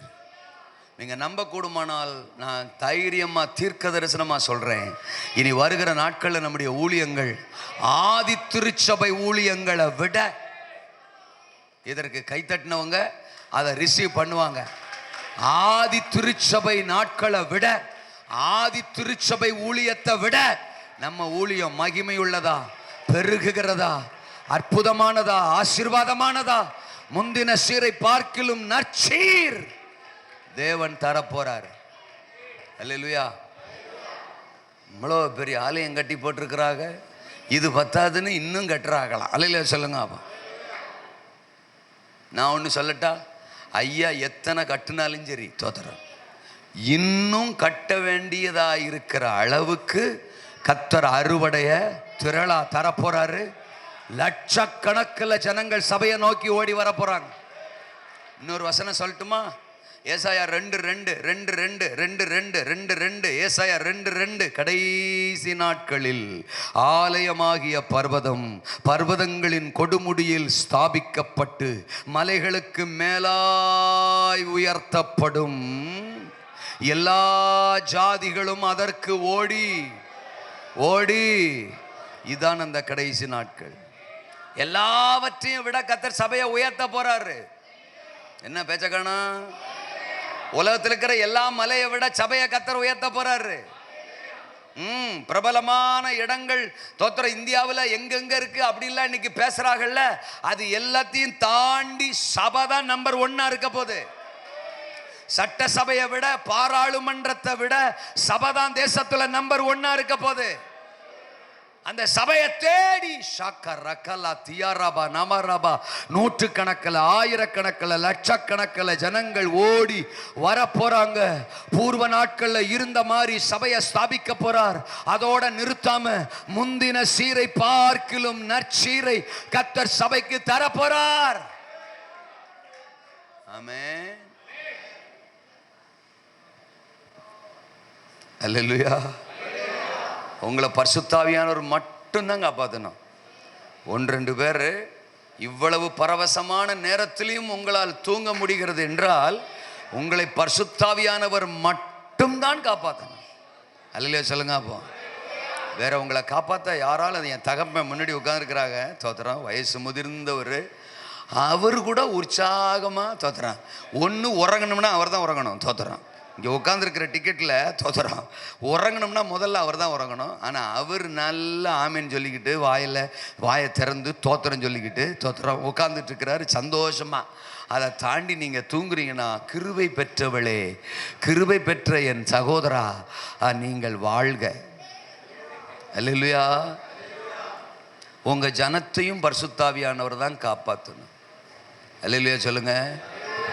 கண்டிப்பாக நீங்கள் என் பிரசங்கத்தில் தூங்குற ஆளாக இருந்தால் உங்கள் பிரசங்கத்தில் உங்கள் மக்கள் நல்லா தூங்குவாங்க தோத்திரம். ஆமாம், தூங்குற சபையை வச்சுக்கிட்டு எழுப்புதலுக்கு வாய்ப்பே இல்லை. அல்லேலூயா சொல்லுங்க. ஒருவேளை உங்களுக்கு இன்றைக்கி காலையில் சரீரத்தில் ஏதாவது பலவீனமாக இருந்து அதுக்காக நீங்கள் டேப்லெட் போட்டு வந்து அந்த டேப்லெட் நிமித்தம் இந்த தூங்குற ஆளாக இருந்தால் கர்த்தர் என்னை மன்னிப்பாராக, உங்களை பலப்படுத்துவாராக, உங்களை ஆசீர்வதிப்பாராக. உங்களுக்காக நான் ஜெபித்துக் கொள்ளுகிறேன். இல்லையா, அவர் எப்பொழுதுமே தூங்குறாள் தான்யா அப்படின்னு சொன்னால் என் கருத்தை நான் வாபஸ் வாங்குறேன். உங்களை ஆவியானவர் தான் காப்பாற்றணும். அல்லேலூயா சொல்லுங்க. தேவன் இப்படி பூர்வ நாட்களில் இருந்த மாதிரி சபையை திருப்பணும்னா நீங்களும் நான் என்ன செய்யணும்னு 1-2 ஆலோசனையை மட்டும் சொல்லிட்டு ஜெபித்து முடிக்க விரும்புகிறேன். ஆமெனா? அதற்கு ஒரு உதாரணத்தை, ஒரு சம்பவத்தை நான் பைபிள்ல இருந்து சொல்ல விரும்புகிறேன். 2 சாமுவேல் 15ஆம் அதிகாரம் முதல் 15, 16, 17, 18, 19 5 அதிகாரம் குறித்து வச்சுக்கோங்க. என்ன பாருங்க, என்ன அங்கே அந்த 5 அதிகாரத்தில் சம்பவம். இவ்வளவு நாள் தாவீதின் வசமாக இருந்த ராஜ்யபாரம் திடீரென்று அந்த 2 சாமுவேல் 15ஆம் அதிகாரத்தில் அப்சலோமின் வசமாக போயிடுது. ஆமென் சொல்லுங்க. கானான் தேசத்தில் மகிமையாக இருந்த இஸ்ரவேல் மக்கள் பாபிலோனுக்கு போயிடுறாங்கல்ல, பாபிலோன் வசமாக போயிடுறாங்கல்ல. அதே மாதிரி இவ்வளவு நாள் ராஜ்யபாரம் பண்ணிக்கிட்டு இருக்கிறாரு தாவீது. அவருக்கு கீழே தான் மக்கள் இருக்கிறாங்க. அந்த ராஜ்யபாரம் இப்ப யார் வசமா போயிடுது? அப்சலோம். அவன் மகன்தான், ஆனா தந்திரக்காரன். தந்திரமா தன்னுடைய தகப்பனுடைய ராஜ்யபாரத்தை தாம் பக்கம் என்ன செஞ்சிட்டான்? திருப்பிட்டான். அப்சலோமின் வசம் இஸ்ரவேல் போயிடுச்சு. இப்ப 15 அதிகாரம் 14 வசனத்துல படிச்சீங்கன்னா, தாவீது தான் கூட வந்த ஜனங்கள் எல்லாம் அழைச்சிக்கிட்டு எருசலேமை விட்டுட்டு, ஆளுகையை விட்டுட்டு, சிங்காசனத்தை விட்டுட்டு, கால்நடையா வெறுங்காலா தோத்திரம் வனாந்திரத்தை நோக்கி பிரயாணம் பண்ணி போறார். தோத்திரம். இந்த சம்பவங்கள் எல்லாம் நம்ம நல்லா படிச்சிருப்போம். பாஸ்டர்மார்னால நான் ஒரு நம்பிக்கையோட பிரசங்கம் பண்றேன். தோத்திரம். ஆமா. இப்ப பாருங்க, தாவீது அழுதுகிட்டே வெறுங்காலோட நடந்து எருசலேமை விட்டு போறார். ஆனா 19 அதிகாரம் 14 வசனத்துக்கு வந்தா, எந்த ஆளுகை, எந்த ராஜ்யம், எந்த இஸ்ரவேல் தோத்திரம் தாவீதை விட்டு போச்சோ, அதே ஆளுகை, அதே சிங்காசனம், அதே மக்கள் ஆரம்ப நாட்கள்ல இருந்த மாதிரியே, பூர்வத்தில் இருந்த மாதிரியே, ஏற்கனவே இருந்த மாதிரியே தாவீதின் வசமாக திரும்பியது. பாருங்க, அங்க 2:19-14 இப்படியே யூதாவின் சகல மனுஷனுடைய இருதயத்தையும் ஒரு மனுஷனுடைய இருதயத்தை போல் இணங்க பண்ணினதினால் அவர்கள் ராஜாவுக்கு சொல்லி அனுப்புறாங்க, நீர் உம்முடைய எல்லா ஊழியக்காரரோடும் திரும்பி வாரம். அல்லே சொல்லுங்க. அப்போ எருசலேம் மீண்டும் உங்க கைக்கு வருது, ஆளுகை மீண்டும் தாவீதே உங்க கைக்கு வருது. நீங்க திரும்பி என்ன செய்யுங்க? வாங்க. பூர்வ நாட்கள் இருந்த மாதிரி, ஆரம்பத்தில் இருந்த மாதிரி நீங்களே எங்களுக்கு ராஜாவா இருந்து எங்களை நடத்துங்க அப்படின்னு ஆளுகை மறுபடியும் தாவீதின் வசமாக திரும்பியது. அல்லேலூயா சொல்லுங்க. இன்னைக்கு கூட ஆண்டவர் என்ன சொல்றாரு? சபைக்குள்ள பரிசுத்தாவியானவருடைய ஆளுகைக்கு பதிலா அப்சலோமின் ஆளுகை வந்துட்டான். அப்சலோமின் ஆவி சபை இன்னைக்கு ஆளுது. ஆவியானவர் சபையை ஆளுறதுக்கு பதிலா அப்சலோம் சபையை ஆளுகை செய்யறான். ஏன் அப்படி சொல்றேன் அப்படின்னா, இந்த அப்சலோமின் ஆவினா என்ன ஆவி அப்படின்னு சொன்னா உங்களுக்கு ஈஸியா புரியும். அந்த 2 சாமுவேல் 15 அதிகாரத்துல 1 முதல் 6 வசனங்கள், அதை குறிச்சு வச்சுக்கோங்க. 3 விதமா அப்சலோமின் ஆவியை பிரிக்கலாம். தகப்பனை எதிர்க்கிற ஆவி. சொல்லுங்க அந்த வார்த்தைய. அப்சலோமின் ஆவி. அப்சலோமின் ஆவி. சிம்பிள். தகப்பனை எதிர்க்கிற ஆவி அப்சலோமின் ஆவி. 2வது தன்னையே காண்பிக்கிற ஆவி. சொல்லுங்க அந்த வார்த்தைய. தன்னை தன்னை பெரியாளா காட்டுகிற ஆவி அப்சலோமின் ஆவி. 3வது தந்திரமாய் செயல்படுகிற ஆவி. சொல்லுங்க அந்த வார்த்தைய. அப்சலோம் பத்தி நமக்கு தெரியும்ல. முதல்ல தகப்பனை எதிர்க்கிறவன் தாவீது. தகப்பன் எவ்வளவு அன்பானவர். இவன் தப்பு பண்ணப்ப கூட இவனை தண்டிக்கல. அம்னோனை இவன் கொன்னப்ப கூட இவனை கொல்லணும்னு அவர் நினைக்கல. அவ்வளவு நேசமான ஒரு தகப்பன். ஆனா அவரை புரிஞ்சுக்கிறாம, அவர் இருதயத்தை புரிஞ்சுக்கிறாம, அவரை விரோதிக்கிற, அவரை காயப்படுத்துற, அவருக்கு எதிராக செயல்படுகிற ஒரு ஆவிதான் அப்சலோமின். இன்னைக்கும் பாருங்க, நம்ம யாரா வேணாலும் இருக்கலாம். என் ஊழியத்தில் என் தேவனுக்கு இடம் இல்லை, அவர் உபதேசத்துக்கு இடம் இல்லை, அவர் வார்த்தைக்கு இடம் இல்லை அப்படின்னா நான் வேற யாரும் இல்லை, நான் அப்சலோம். என்ன பேச்ச காண அமைதி ஆயிட்டிய? அல்லே சொல்லுங்க. அப்பா அப்சலோம் ஆவி எங்கேயோ இருக்குன்னு நினைக்காதீங்க. அப்சலோம் ஆவி எனக்குள்ள இருக்கான்னு யோசிங்க. ஆண்டவரே ரொம்ப யோசிக்கிறாங்கப்பா, அதனாலதான் ஆமேன் வரமாட்டேங்குப்பா. ஸ்தோத்திரம். அல்லேலூயாவா. இன்னைக்கு நிறைய புதுசா அப்சலோம் ஆவி கிளம்பி வருது பாருங்க. எங்களுக்கு பிதாக்கள் வேண்டாம், எங்களுக்கு தகப்பன்மார் வேண்டாம், எங்களுக்கு யாருடைய ஆலோசனை வேண்டாம், நாங்களாகவே தோத்திரம் எங்களை செயல்படுவோம், செய்வோம், ஆடுவோம், பாடுவோம், ஓடுவோம் அப்படின்னு தகப்பன்மாரை விரோதிக்கிற, தகப்பனை விரோதிக்கிற, தகப்பனுடைய விருப்பத்துக்கு எதிரான பல அப்சலோம்கள் இன்னைக்கு ஊழியத்தில் எழும்பி வர்றாங்க பாருங்க. அல்லேலூயாவா. தேவன் என்னதான் நமக்கு ஸ்தானம் கொடுத்தாலும் நமக்கு மேல வச்சிருக்கிற தகப்பன் மாற பிதாக்களை ரெஸ்பான்ஸ் பண்ற, ரெஸ்பெக்ட் பண்ற ஒரு இருதயம், ஒரு ஆவி எனக்குள்ள எப்ப இருக்கணும்?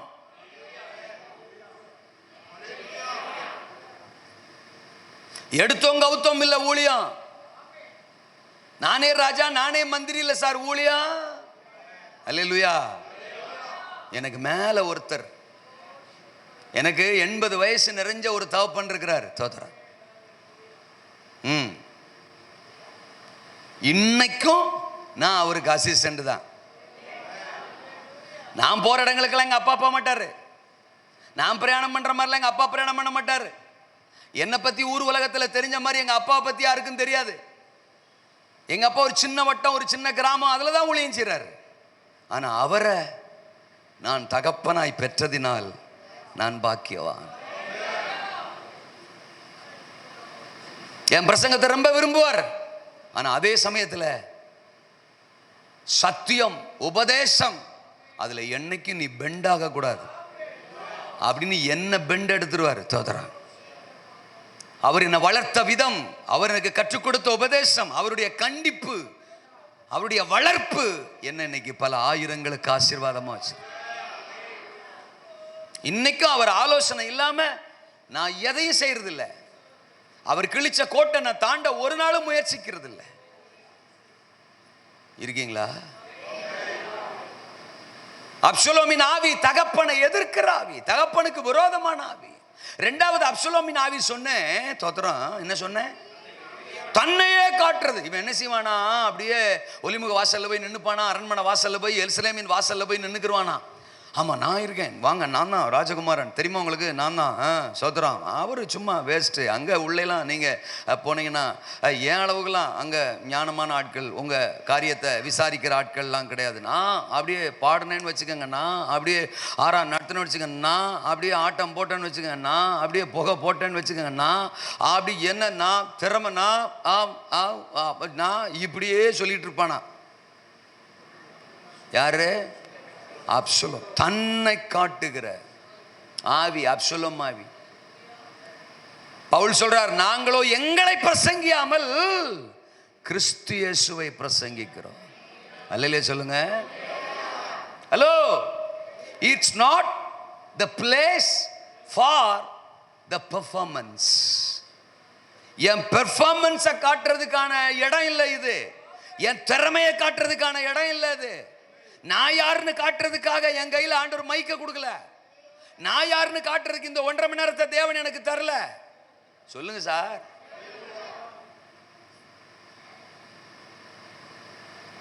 எனக்கு மைக் கொடுக்க மாட்டாங்களே, எனக்கு சான்ஸ் கொடுக்க மாட்டாங்களே. என்ன மைக்கு, என்ன சான்ஸ்? நீங்க இங்க நிக்கணும்னு தேவன் பிளான் பண்ணிட்டா நீங்க இருக்கிற இடத்துக்கு மைக்கு வரும் சார். மைக்க நான் தேடி போறதில்ல சார், மைக்கு என்ன தேடி வரும் சார். வாய்ப்பை நான் தேடுறதில்ல சார், வாய்ப்பு என்ன தேடி வரும் சார். தாவீது வனாந்தரத்தெல்லாம் சார் தான், அவன் இருந்த இடம் தேடி அபிஷேகம் வந்துச்சு சார். புரிஞ்சுக்கங்க சார் ஊழியத்தை, புரிஞ்சுக்கங்க ஊழியத்தை.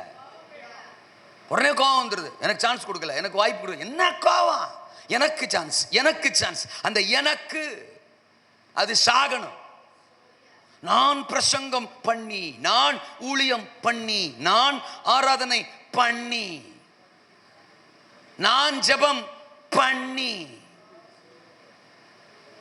நான் உபவாசம் பண்ணி பண்ணி நான் பண்ணி பண்ணியெல்லாம் ஊழியத்துக்கு வேணாம் சார். என்ன பேச்ச காண? அபிஷேகமும் அர்ப்பணிப்பும் உள்ளவன் வாய்ப்புக்கு அலைய மாட்டான். அவனை தேடி வாய்ப்புகள் அலையும். நான் பலிபீடத்தில் நின்று சவால் விட்டு சொல்றேன். நான் நேற்று கூட சொன்னேன், சின்ன வயசுல ஓட்ட டவுசர்ல பஞ்சர் ஓட்டிக்கிட்டு ஓடி ஆடி விளையாண்டவன் சார். நான் மேலே ஏரோப்ளேன் பறக்கும்போது எங்கள் ஊருக்கு மேலே, நம்ம ஊருக்கு மேலே ஏரோப்ளேன் பறக்குதுரோய் அப்படின்னு என் ஃப்ரெண்ட்ஸுகளெல்லாம் கூப்பிட்டுக்கிட்டு அந்த ஓட்ட டவுசரையும் பிடிச்சிக்கிட்டு அப்படி தூக்கி பிடிச்சிக்கிட்டு ஏரோப்ளேனை விரட்டிக்கிட்டே ஓடினவன் சார். நான் ஊருக்கு வெளியில் வரைக்கும் ஓடுவேன். போயிடுச்சுரா, இன்னைய போறேன்னு தெரிலடா அப்படின்னு வீட்டுக்கு போனவன். இன்னைக்கு அதே ஏரோப்ளேன்ல பல பட்டணங்களுக்கு, பல மாநிலங்களுக்கு, பல தேசங்களுக்கு ஸ்மார்ட் போன்ல ஜூம் பண்ணி தேடினாலும் எங்க ஊர் சிக்காது சார். அப்படி ஒரு சின்ன குட்டி கிராமத்தில் தான் சார் இருக்கிறேன். இந்த பாத்திரத்தை தான் கர்த்தர் பயன்படுத்துறார் சார். என்னால முடியல. குறைஞ்சது ஒரு நாளைக்கு குறைஞ்சது 10 ஃபோன் கால் ஆகிலும் எனக்கு டேட்டுக்காக தான் வருது. என்னால் ஆன்சர் பண்ண முடியல. எடுத்து அவங்களோட ஒருத்தருக்கும் 10 நிமிஷம் பேசினேன்னா அதுலேயே கிட்டத்தட்ட 100 நிமிஷம் போயிடுது ஒரு நாளைக்கு. அவங்களுக்கு நான் ஆன்சர் பண்ண வேண்டியதாக இருக்குது. இல்லைப்பா சார், வேணும்பா சார், இல்லைப்பா சார், இல்லை எனக்கு இல்லை, அடுத்த வருஷத்துக்கே டேட் இல்லை. அப்போ நான் கொடுக்கும்போது கொடுக்க முடியல. அப்புறம் அவங்க என்ன பிரெயின் வாஷ் பண்ண பார்க்குறாங்க. நீ என்ன வாஷ் பண்ணாலும் எனக்கு இருந்தால் தானே நான் கொடுக்க முடியும். ஒன்று சொல்லவா, வெளிநாட்டிலிருந்து ஃபோன் வருது, வெளிநாட்டுக்காரங்களுக்கே எனக்கு டேட் இல்லைன்னு சொல்ல வச்சிருக்கிறார் சார். என்ன நான் யாருன்னு எனக்கு தெரியும் சார். ஒரு சோத்து பருக்கைக்கு வழி இல்லாமல் வளர்ந்தவன் சார். ஊழியத்தின் ஆரம்பத்தில் கூட நான் பட்ட கஷ்டங்கள் அப்படி சார். ஆனால் எங்கள் அப்பா எனக்கு சொல்லி கொடுத்தது, ஒரு நாளும் கையை எந்த மனுஷனுக்கு முன்னாலையும் ஏந்திரக்கூடாது. அவர் சோறு போட்டால் சாப்பிடுவோம், அவர் கொடுத்தா உயிரோடு இருப்போம், இல்லட்டா செத்துருவோம். எங்கள் அப்பா எனக்கு அப்படி தான் சொல்லி கொடுத்துருக்கிறார். 10 பைசா ஊழியத்துக்காக, தேவைக்காக எந்த மனுஷன்ட்டு நிற்கக்கூடாது. அந்த மனுஷனை அழைச்சவர் தானே நம்மளையும் அழைச்சிருக்கிறாரு. நமக்கு யாரோ ஒருத்தர் 10 ரூபா கொடுக்க முடியுதுன்னா அந்த மனுஷனை அழைச்சவர் தானே நம்மளை அழைச்சிருக்கிறாரு. அவருக்கு யார் எஜமானோ அவர் தான் நமக்கு எஜமான். அவர் அப்படி ஆசீர்வதிக்க முடியும்னா நம்மளையும் ஆசீர்வதிக்க அவரால் முடியும். அதனால தான் சொல்லுவேன், எங்கள் அப்பா வாழ்க. இன்னைக்கு வரைக்கும் ஊழியத்தில் 10 பைசா கடன் வாங்கினதில்லை சார். ஏன், டியூக்கு கூட ஒரு பொருள் வாங்க என்ன தேவன் அனுமதிச்சதில்லை சார். ஒரு 2 வீலரோ ஒரு 4 வீலரோ கூட டியூக்கு வாங்குறதுக்கு கூட கர்த்தர் அனுமதிக்கிறல சார். காரே இல்லைனாலும் 3 வருஷம் 4 வருஷம் பஸ் ஏறி போய் ஊழியம் செய்வேன் சார். ஒரு கார் கொடுப்பாரு, யாருக்காவது கொடுத்துருன்னு சொன்னா கொடுத்துருவேன். ஒரு 2 வீலரை கொடுப்பாரு, ஏதாவது ஒரு ஊழியத்துக்கு தந்துருன்னு சொன்னா தந்துருவேன். அப்படி எத்தனையோ தடவை கொடுத்துருவேன். கடந்த ஒரு 3 வருஷமா காரே இல்லை, எனக்கு வண்டியே இல்லை, 2 வீலரே இல்லை. பஸ்ஸில் போவேன். என்னை பார்த்து ஆச்சரியப்படுவான், என்ன சார் பஸ்ஸில் வர்றீங்க? ஏன் நான் பஸ்ஸில் வரக்கூடாதா? நீங்கள் வர்றீங்க, என்ன நான் வரேன்னா நான் என்ன நினச்சிக்கிட்டு பேசுறீங்க? நானும் மனுஷன்தான். பஸ் என்னை ஏற்றாதா? இல்லை நான் ஏறி உட்காந்தா பஸ் ஸ்டார்ட் ஆகாதா? நம்மளா ஏன் சார் நம்மளை பில்டப் பண்ணி பெரிய ஆளாக்கி பாவத்தில் விழுக முயற்சிக்கிறோம்? நான் பஸ்லலாம் போகக்கூடாது, அதனால் கடன் வாங்கலாமோ? நான் கடன்லாம் வாங்கலாம், ஆனால் பஸ்ஸில் போகக்கூடாது. நான் ஒன்று சொல்லவா, நான் பஸ்ல எல்லாம் போகலாம், கடன் தான் வாங்கக்கூடாது. நாமளா பிளேட்டுகளை மாற்றிக்கிட்டு வாழ்கிறோம். என்ன கௌரவம், என்ன பெருமை. ஏசுங்கிற ஒருத்தர் நம்ம லைஃப்பில் வரலன்னா இன்னைக்கு 4 பேர் நமக்கு சோத்திரம் சொல்லுவானா? திங்கிறமே சோறு, ஏசுங்கிற ஒருத்தர் நம்ம வாழ்க்கையில் வராமல் இருந்தா இன்னைக்கு நல்ல சோறு நம்மளால திங்க முடியுமா சார்? என்ன சார் பெருமை? சீனியரு ஜூனியரு, பட்டணத்தில் ஒளிஞ்சிறேன், கிராமத்தில் ஒளிஞ்சிறேன், எனக்கு இத்தனை மக்கள் இருக்கிறாங்க, அத்தனை மக்கள் இருக்கிறாங்க, எனக்கு கார் இருக்கு, வீடு இருக்கு, நான் இந்த ஜாதி அந்த ஜாதி. செத்து போ சார். சுபாவங்கள் சாகணும் சார். ஆளு சாக வேணா, ஆத்துமா சாரி ஆவி சாகணும் சார். அந்த சுபாவம் சாகணும் சார். சாகணும். நம்மளை காட்டுறது இல்லை ஊழியம், எனக்குள் இருக்கிற கிறிஸ்துவை காட்டுவது தான்.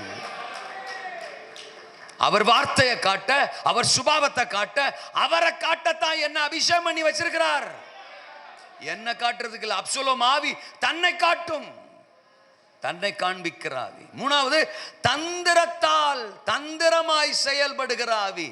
அப்சலோம் ஆவி என்ன தந்திரமா செயல்படுமா?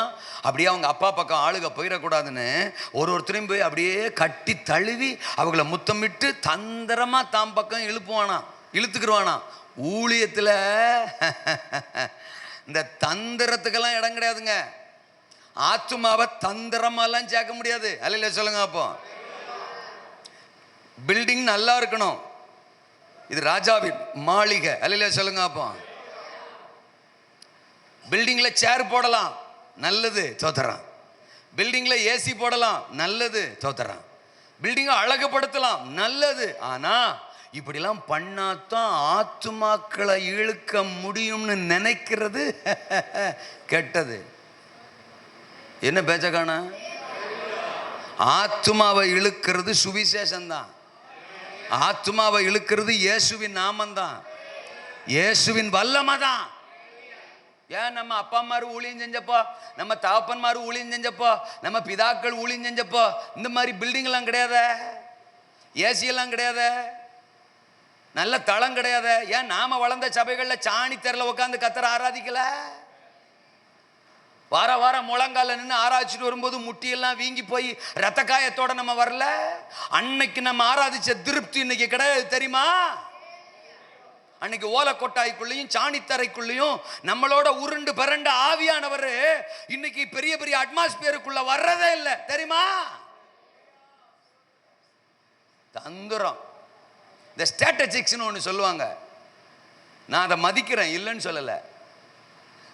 ஆத்துமாதாயத்துக்கு ஸ்ட்ராட்டஜிக்ஸ் கூட பரிசுத்தாவியானவர் தான் தரணும். நாம் போடுற ஸ்ட்ராட்டஜிக்ஸுக்கு ஆவியானவரை வர சொல்லி அந்த ஸ்ட்ராட்டஜிக்ஸ் அப்ளை பண்ணி ஆத்துமாவை ஆதாயம் பண்ணிடலாம் நினைக்கிறது தவறு. நான் ஒரு திட்டம் போடுறேன் ஆவியானவரே, நான் ஒரு பிளான் போடுறேன் ஆவியானவரே, அந்த பிளானுக்கு நீங்க வாங்க ஆவியானவரே, அதுபடி நம்ம ரெண்டு பேரும் ஒர்க் அவுட் பண்ணுவோம் ஆவியானவரே, ஆத்துமாவை ஆதாயம் பண்ணல. டேய் ஓனர் நானா நீயா? எஜமா நானா நீயா? என்ன பேச்ச காணா?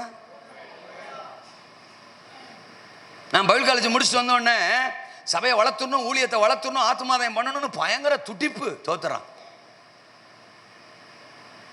அதனால கான்ஃபரன்ஸ் எல்லாம் விட மாட்டேன். அந்த கான்ஃபரன்ஸ் இந்த கான்ஃபரன்ஸ் போய் கலந்துக்கிட்டு வந்து அங்கே என்ன சொல்லி கொடுக்குறாங்களோ அதை அப்படியே வந்து இங்கே சபையில் தோத்துறோம் அப்படி அப்ளை பண்ணுவேன். சிக்கு புக்கு சக்கு புக்கு. ஒரு 2 வாரம் 3 வாரம் நல்லா போகும், 5வது வாரம் 2 குடும்பமே போயிடும், தோத்துறோம். அப்புறம் அடுத்த கான்ஃபரன்ஸுக்கு போவேன், அவர் ஒன்று சொல்லி கொடுப்பாரு, அதை வந்து இங்கே அப்ளை பண்ணுவேன். 3 வாரம் 4 வாரம் நல்லா போகும், அடுத்த வாரம் 2 குடும்பம் போயிடும். இப்படியே ஒரு கான்ஃபரன்ஸ்லேயே 2 குடும்பம் 3 குடும்பம் சபையை விட்டு போய்கிட்டே இருக்கு. ஒரு நாள் அழுகிறேன், ஆண்டவரே என்னப்பா நான் சபை வளரணும்னு நினச்சி தானப்பா இப்படி பண்ணுறேன், சபையிலேருந்து ஆத்துமாக்கள்லாம் போய்கிட்டே இருக்காகப்பா. பால் தங்கையா கான்ஃபரன்ஸு விட மாட்டேன், மோகன் பாச கான்ஃபரன்ஸு விட மாட்டேன், சாய்ஸ் மேயர் அம்மா கான்ஃபரன்ஸு, நம்ம தயானந்தையா கான்ஃபரன்ஸு, எல்லாத்துக்கும் போகிறது. போயிட்டாங்க என்ன சொல்கிறாங்களோ இங்கே வந்து அப்ளை பண்ணுறது. அப்போ ஆண்டவர் என்கிட்ட கூலாக பேசினார். கான்ஃபரன்ஸ் போனியா? ஆமாம். அங்கே என்ன சொல்லி கொடுத்தாங்க? உடனே நான் ஆண்டவர்கிட்ட சொல்கிறேன். அவர் சொன்னார், என் சபை வளராமல் இருந்துச்சு, சரி.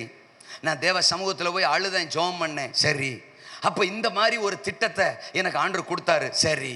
அதை என் சபையில் அப்ளை பண்ணேன், சரி. என் சபை வளர்ந்துட்டுன்றாரு. சூப்பர், அழகா சொல்றியே, திரும்ப ஒருக்கா சொல்கிறான்னாரு. நான் சொன்னதே வா திரும்ப சொல்கிறா, தோத்துறோம். நான் கான்ஃபரன்ஸுக்கு போனேன், சரி. பிரசங்கர் வந்தார், சரி. என் சபை வளரலைன்னு சொன்னார், சரி. அதுக்கு நான் தேவ சமூகத்தில் போய் அழுதேன்னு சொன்னார், சரி. நிறுத்து, அல்லையா சொல்லுங்க. அவர் சபை வளரலன்னு ஒன்று கான்ஃபரன்ஸுக்கு போனேன்னு சொன்னாரா, தேவ சமூகத்துக்கு போனேன்னு சொன்னாரா? என்கிட்ட கேட்டதை சொல்கிறேன். தேவ சமூகத்துக்கு போனேன்னு சொன்னார். தேவ சமூகத்துக்கு அவர் போகும்போது இந்த பிளானை தேவன் எனக்கு கொடுத்தாரு, அதை நான் அப்ளை பண்ணேன், என் சபை வளர்ந்துச்சுனார். இதை கேட்கறதுக்கு தான் ஒன்று அனுப்புனேன், அல்லையா சொல்லுங்க. அப்போ உன் சபை வளரணும்னா கான்ஃபரன்ஸுக்கு போகக்கூடாது, தோத்துறான், என் சமூகத்துக்கு வரணும், அல்லையா சொல்லுங்க. அப்போ கான்ஃபரன்ஸுக்கு போகிறது நல்லது. எதுக்கு? அங்கே போய் அவரும் கர்த்தர் சமூகத்தில் போய் அழுதுருக்கிறாரு, காத்திருக்கிறாரு, கர்த்தர் அவருக்கு ஒரு திட்டத்தை கொடுத்துருக்கிறாரு, அதன்படி அவர் சபை வளர்ந்துருக்கு, அதை தெரிஞ்சுக்கத்தான் ஒன்று அனுப்பியிருக்கிறேன். என் சமூகத்துக்கு வந்தால் உன் சபை வளர்றதுக்கான திட்டத்தையும் நான் தருவேன். அப்போ என் ஆண்டவர் சொன்னார், டே சென்னையில் விளையிறது செம்மனார் கோயிலில் விளையாதுரா. செம்மனார் கோயில் என் ஊர், தோத்துறான், மாயவரம் பக்கத்தில், அல்லேலூயாவா. பெங்களூரில் பயிர் செய்கிறத இங்கே பயிர் செய்ய முடியாதுரா. ஊட்டி நிலம் வேற, உன் ஊர் வேறடா. உன் நிலம் வேற, அந்த நிலம் வேற. அங்க ஓனரு வேற ஒன்ன போட்டு லாபத்தை பார்ப்பாரு, இங்க ஓனரு இன்னொன்ன போட்டு லாபத்தை பார்ப்பாரு. நீ அங்க போட வேண்டியது இங்க போட்டுக்கிட்டு இருக்க, அல்லையா சொல்லுங்க. 2வது, தண்ணி எப்ப பாய்ச்சணுமோ அப்பதான்டா தண்ணி பாய்ச்சணும், களை எப்ப பறிக்கணுமோ அப்பதான் களை பறிக்கணும். நீ மாற்றி மாற்றி செஞ்சுக்கிட்டு இருக்க. தண்ணி பாய்ச்ச வேண்டிய இடத்துல போய் களையை பிடிங்கிட்டு இருக்க, களையை பிடுங்க வேண்டிய இடத்துல போய் எருவை போட்டுக்கிட்டு இருக்க, எருவை போட வேண்டிய இடத்துல வந்து காய போட்டுக்கிட்டு இருக்க. மாற்றி மாற்றி செஞ்சு ஒவ்வொரு கான்ஃபரன்ஸுக்கும் போயிட்டு வந்து நான் கஷ்டப்பட்டு உசுரை கொடுத்து சம்பாரித்து வச்ச 4 குடும்பம் 5 குடும்பம் 7 குடும்பத்தை கொன்னுட்டியடா கொலகார பாவி. அப்படின்னாரு. என்ன ஏதாவது புரியுதா? அதோட சரிங்க. இனி நீங்க என்ன சொல்றீங்களோ அதை என் ஊழியத்தில் செய்வேன். செய்ய ஆரம்பிச்சேன் பாருங்க, வேற மாதிரிங்க. அல்லையா சொல்லுங்க அப்பா. நான் கண்டுபிடிச்ச ஒரு சீக்ரெட் ரொம்ப எளிசு. ஊழியம்னா கர்த்தர் சொல்றத செய்யறது, கர்த்தர் சொல்லாததை செய்யாதது. கர்த்தர் சொல்றத செய்யறது, கர்த்தர் சொல்லாததை செய்யாதது. அல்லையா சொல்லுங்க அப்போ. அதான் ஊழியம். ஆமேனா? மத்தேயு 7:20 சொல்றாரு, பரலோகத்தில் இருக்கிற பிதாவின் சித்தத்தின்படி செய்கிறவர்களே அதில் பிரவேசிப்பார்கள் இல்லாமல் அந்நாளில் கர்த்தாவே கர்த்தாவின்னு சொல்றவங்க அதில் பிரவேசிப்பது. நிறைய பேர் அன்னைக்கு வந்து சொல்லுவாங்களாம், அப்படி நாமத்தினால் தீர்க்கதரிசனம் சொல்லும் அல்லவா, அப்படி நாமத்தினால் அற்புதங்களை செய்தோம் அல்லவா, அப்படி நாமத்தினால் பிசாசுகளை துரத்தணும் அல்லவா அப்படின்னு. உடனே இவர் அவங்கள பார்த்து சொல்லுவாரா, அப்படியா, ஓ அடாடாடா, தெரியலையப்பா தெரியலையப்பாவா, நீ செஞ்ச அற்புதம் தெரியலையப்பான்னு சொன்னா கூட பரவாயில்ல, நீ யாருன்னே தெரியலையப்பா. ஏசுநாதர் மாதிரி தமாஸ்காரர் யாருமே கிடையாதுங்க. அல்ல சொல்லுங்க அப்பா. நீங்க வேணா அந்த வசனத்தை திரும்பவே படிச்சு பாருங்க. அதுவும் ஜோக்கு எங்க அடிக்கிறார் தெரியுமா? பரலோகத்தில் அடிக்கிறார், இங்க இல்ல, பரலோகத்தில் வச்சு அடிக்கிறார் ஜோக்கு. அப்படியா, அற்புதமா செஞ்சியா, ஓஹோ தீர்க்க தரிசனம் சொன்னியா, ஆடாடாடா பேஸ் பேஸ், பிசாசெல்லாம் துரத்துனியா, ஆடாடாடாடா, எல்லாரையும் துரத்துற மாதிரி என்னையும் துரத்திட்டியப்பா. நீ யாருன்னு எனக்கு, உங்களை நான் அறியேன். வேணா உனக்கு ஒரு பேர் வைக்கிறேன், அக்கிரம செய்கைக்காரரே என்னை விட்டு உனக்கு பரலோகத்தில் இடம் இல்லைன்றாரு. மேல சொல்றார், பரலோகத்தில் இருக்கிற பிதாவின் சித்தத்தின்படி செய்கிறவனே. அப்ப கர்த்தருக்கே ஊழியம் செஞ்சாலும் கர்த்தருடைய சித்தத்தின்படி ஊழியம் செஞ்சாதான் அல்லையா சொல்லுங்க அப்போ பரலோகம் போக முடியும். ஆமேனா? ட்ரிக்ஸு, ஸ்ட்ராட்டஜிக்ஸு, தந்திரம், நாம் போடுற பிளானு. ஆயிப்பட்டினத்துக்கு யுத்தத்துக்கு போகும்போது முதல்ல போய் மாட்டிக்கிடுவான். ரெண்டாவது ஆண்டவர் சொல்லுவார், நேராக அப்படி போயிடாம 2 டீமாக பிரி, ஒரு டீம் நேராக போங்க, ஒரு டீமை பதிவு இருக்க வை. இந்த நேராக போகிற டீமு பயந்து ஒடியார மாதிரியே ரிட்டன் ஒடியா, ஒன்றை விரட்டிக்கிட்டே ஒடியாருவான் தோத்துறான். அப்போ அந்த ஒளிஞ்சிருக்கிறவனை அட்டாக் பண்ண சொல்லு, போட்டுடலாம். அல்லையா சொல்லுங்க அப்பா. இது கூட கர்த்தர் சொல்லி கொடுத்ததுனால தான் ஜெயிப்பாங்க. சொல்லுங்கண்ணே. அவருக்கே ஆலோசனை கொடுக்கறது. நிறைய பேர் சொல்றாங்களாம் ஆவியானவரை பார்த்து, ஆவியானவரே சற்று ஓய்விடுங்கள், தோத்துறேன், நீங்க இல்லாம சபையை நடத்துற அளவுக்கு நாங்க வளர்ந்துட்டோம். எப்படி கோமாளிகள்கிட்ட சிக்கிட்டு இருக்கிறாரு பாருங்க. அவர் இல்லாம சபையை நடத்துற அளவுக்கு நம்ம ஆளு என்ன செஞ்சாங்களாம், வளர்ந்துட்டாங்களாம். நீங்க எங்களை ஊழியத்துக்கு தானப்பா அழைச்சிங்க, வேணா 4 பேர் எங்களை பாஸ்டர்னு கூப்பிடுவாங்க, அதுக்கு தான் நீங்க எங்களை அழைச்சிங்க. ஆனா நாங்களாவே ரெவரண்ட் ஆயிட்டோம், நாங்களாவே ரைட் ரெவரண்ட் ஆயிட்டோம். தோத்துறோம். அது பத்தாதுன்னு இப்ப PISKHOP பிசப்பு. என்ன பேச்ச காணா?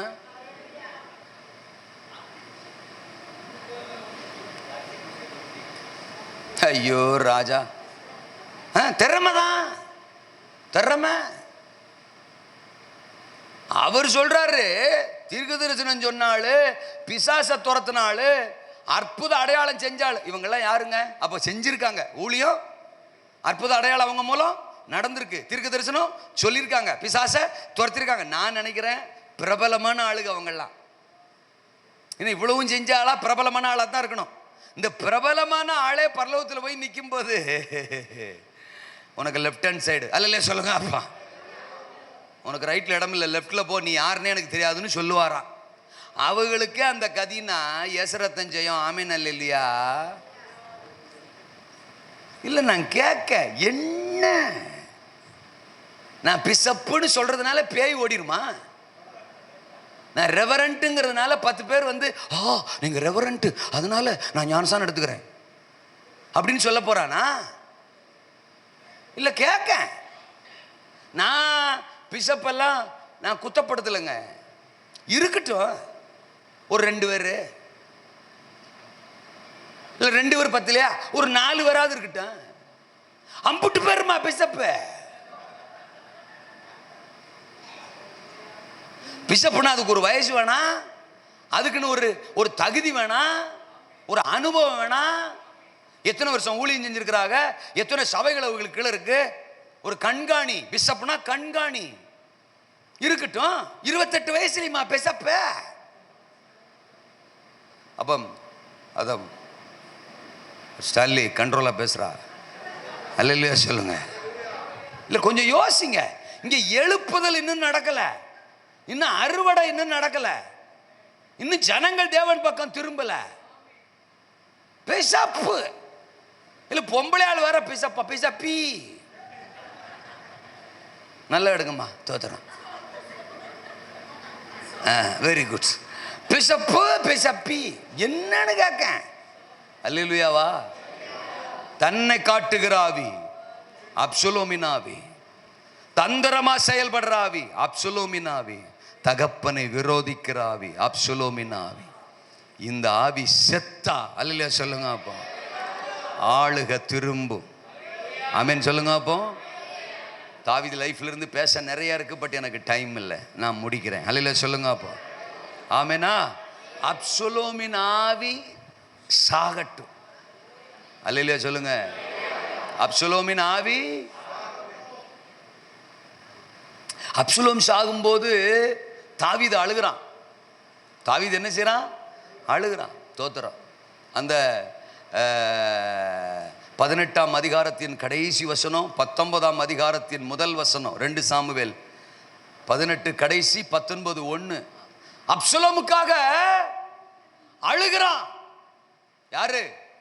தாவீது. இன்னைக்கு ஆண்டவர் சொல்றாரு, அப்சலோமுக்காக பாரப்படுங்கள். சொல்லுங்க எல்லாரும் அந்த வார்த்தையை. அப்சலோமுக்காக. இந்த அப்சலோமின் ஆவி தேசத்துல மாறணும், சபையை விட்டு மாறணும். ஐயோ, நான் உன்னை நல்லா தானே வளர்த்தேன், எங்கேயோ தப்பு பண்ணியிருக்கிறேன்டா. நான் தாவீது அப்படி நினைச்சு தான் அழுதுருப்பான். எங்கேயோ தப்பு பண்ணிட்டேன், உன்னை எப்படியோ நான் மிஸ் பண்ணிட்டேன். என் புள்ள உனக்குள்ள ஏன் இப்படிப்பட்ட சுபாவம், இப்படிப்பட்ட எண்ணம்? இன்னைக்கு செத்து போயிட்டேடா நீ, உன்னை பறி கொடுத்துட்டனே, உன்னை இழந்துட்டனே அப்படின்னு அழுகிறான். அல்லேலூயா சொல்லுங்க. நான் என்ன சொல்றேன்? அப்சலோம் ஆளு சாக வேணாம், அப்சலோம் ஆவி சாகட்டும். இன்னைக்கு அப்சலோம் மாதிரி இருக்கிற ஆளுக சாக வேணாம் சார், அவங்களுக்குள்ள இருக்கிற ஆவி சாகட்டும். அந்த அப்சலோம்களுக்காக நாம் என்ன செய்வோம்? பாரப்படுவோம். ஒரு தாவீதின் இருதயம் நம்மை நிரப்பட்டும். சும்மா ஒருத்தங்களை பிளேம் பண்ணி குற்றப்படுத்தி விட்டுற வேண்டாம், அவங்களுக்காக பாரப்படுவோம். தாவீது லைஃப்ல நம்ம கண்டுபிடிக்கிறது, அவன் சவுலுக்காகவும் அழுவான், அவன் அப்னேருக்காகவும் அழுவான், அவன் அப்சலோமுக்காகவும் அழுவான். அல்லேலூயா சொல்லுங்க. அப்போ அவன் யாரையும் இழக்க மனம் இல்லாதவன். இன்னைக்கும் எல்லாரையும் கர்த்தர் நேசிக்கிறார். அவர் நம்மளை அழைச்சது அவர் தானே, அபிஷேகம் பண்ணது அவர் தானே. காலப்போக்கில் நாம தான் மாம்சத்துக்கும் பிசாசுக்கும் பிசாசுனுடைய ஆலோசனைக்கு இடம் கொடுத்து ஒருத்தர் சவுலா மாறிடுறோம், ஒருத்தர் அப்சலோமா மாறிடுறோம். தேவனுக்கு விரோதமா, தாவீதுக்கு விரோதமா, தேவ திட்டத்துக்கு விரோதமாவே எழும்பிடுறோம். சவுல்கள் வேற எங்கும் இல்லை, நமக்குள்ளதான். அப்சலோம்கள் வேற எங்கும் இல்லை, நமக்குள்ளதான். தாவீதுக்களும் வேற எங்கும் இல்லை, நமக்குள்ளதான். அப்பப்ப என்னன்னா ஆராய்ஞ்சுக்கணும், நான் தாவீதா அப்சலோமா, நான் தாவீதா சவுலா, எனக்குள்ள தாவீதின் ஆவியா அப்சலோமின் ஆவியா சவுலின் ஆவியான்னு நான் என்ன பார்த்துக்கிறணும். அல்லேலூயா சொல்லுங்க. அப்போ எனக்குள்ள அப்சலோமின் ஆவி இருந்தால் இன்றைக்கு அது சாகட்டும். எத்தனை பேருக்கு நான் சொல்றது புரியுது? என் தகப்பனை விரோதிக்கிற ஆவி எனக்குள்ள இருந்தால் அது சாகட்டும். தந்திரமா செயல்படுகிற ஆவி எனக்குள்ள இருந்தால் அது சாகட்டும். பணம் சம்பாதிக்கிறதுக்கு நான் ஊழியத்துக்குள்ள வரல, ஸ்ட்ராட்டஜிக்ஸ் யூஸ் பண்ணி, யுக்திகளை யூஸ் பண்ணி இப்படி அப்படி பணத்தை சம்பாதிக்க நான் இங்க வரல, பெயரை சம்பாதிக்க இங்க நான் வரல, புகழை சம்பாதிக்க நான் இங்க வரல. அது அப்சலோம். அந்த அப்சலோம் எனக்குள்ள இருந்தால் அவன் சாகட்டும். எத்தனை பேர் நான் சொல்றது புரியுது? எழுப்புதல் எழுப்புதல்னு பேசிக்கிட்டே இருக்க போறோமா? செத்து போயிடுவோம். பேசிக்கிட்டே செத்து போயிடுவோம். எழுப்புதலை எப்ப பார்க்கிறது சார்? தேவனுடைய ராஜ்யம் பேச்சில் அல்ல சார், தேவனுடைய ராஜ்யம் பலத்தில் இருக்குது. நான் மாறாம எழுப்புதல் வராது. நான் மாறாம என் சபை மாறாது. என் சபை மாறாம தேசம் மாறாது. அறிந்தோ அறியாமலோ தெரிந்தோ தெரியாமலோ எனக்குள்ள ஒரு சவுலும் அப்சலோமும் ஒளிந்திருந்தால் தாவீது எப்படி சிங்காசனத்தில் இருக்க முடியும்? ஒரு காலத்துல சவுல் ஆவியால பிரச்சனை தாவீதுக்கு, இப்போ அப்சலோம் ஆவியால பிரச்சனை தாவீதுக்கு. சபையை அவர் ஆளுவதற்காக ஏற்படுத்தி வச்சிருக்கிறாரு. ஆனா சபைக்குள்ள சவுலின் ஆவி அவர் ஆள விட மாட்டக்கு, அப்சலோமின் ஆவி அவர் ஆள விட மாட்டக்கு. இந்த ரெண்டு ஆவியும் சாகட்டும். அது எனக்குள் இருந்தால் இன்றைக்கே சாகட்டும், இன்றைக்கே சாகட்டும். எத்தனை பேருக்கு நான் சொல்றது புரியுது? பூர்வ நாட்கள் இருந்த மாதிரி சபை திரும்பட்டும். பூர்வ நாட்கள் இருந்த மாதிரி சபை ஸ்தாபிக்கப்படட்டும். பூர்வ நாட்கள் இருந்த மாதிரி சபை எழும்பட்டும். எங்கள் சபையை அவரே ஆளுகை செய்யட்டும். எங்கள் சபை பரிசுத்தம் உள்ள சபையா மாறட்டும். எங்கள் சபை பராக்கிரமம் உள்ள சபையா மாறட்டும். எங்கள் சபை பரவி பாய்கிற சபையா மாறட்டும். எங்கள் சபை பலுகி பெருகுகிற சபையா மாறட்டும். அதுக்கு தடையா நான் ஒரு அப்சலோமா இருந்தா அந்த அப்சலோமின் ஆவி இன்றைக்கு எனக்குள்ளே சாகட்டும். என்னை அர்ப்பணிக்கிறேன் ஆண்டவரே. எழும்பி நிற்போம், நாம் ஜெபிக்க போகிறோம். இந்த பகல் நேரம் கர்த்தர் நம்மோடு பேசி இருக்கிறார். ஓ, பூர்வ நாட்கள் இருந்த மாதிரி நான் உன்னை மறுபடியும் ஸ்தாபிக்க விரும்புகிறேன். முந்தின சீரை பார்க்கிலும் உனக்கு நற்சீர் உண்டாக செய்ய போறேன்.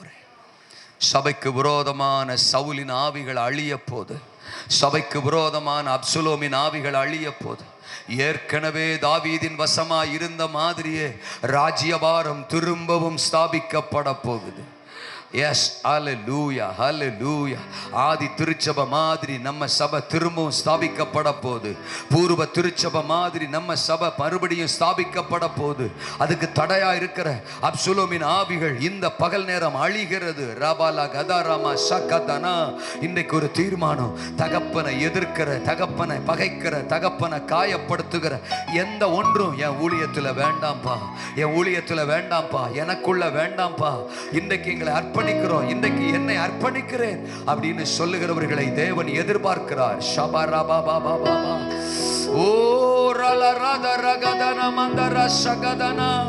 தன்னை காட்டுகிற ஆவி வேணாம்பா, வேணாம்பா. என்ன காட்டுகிற பெருமை புகழின் ஆவி எனக்கு வேணாம் ஆண்டவரே. இன்னைக்கு அந்த ஆவி சாகட்டும்.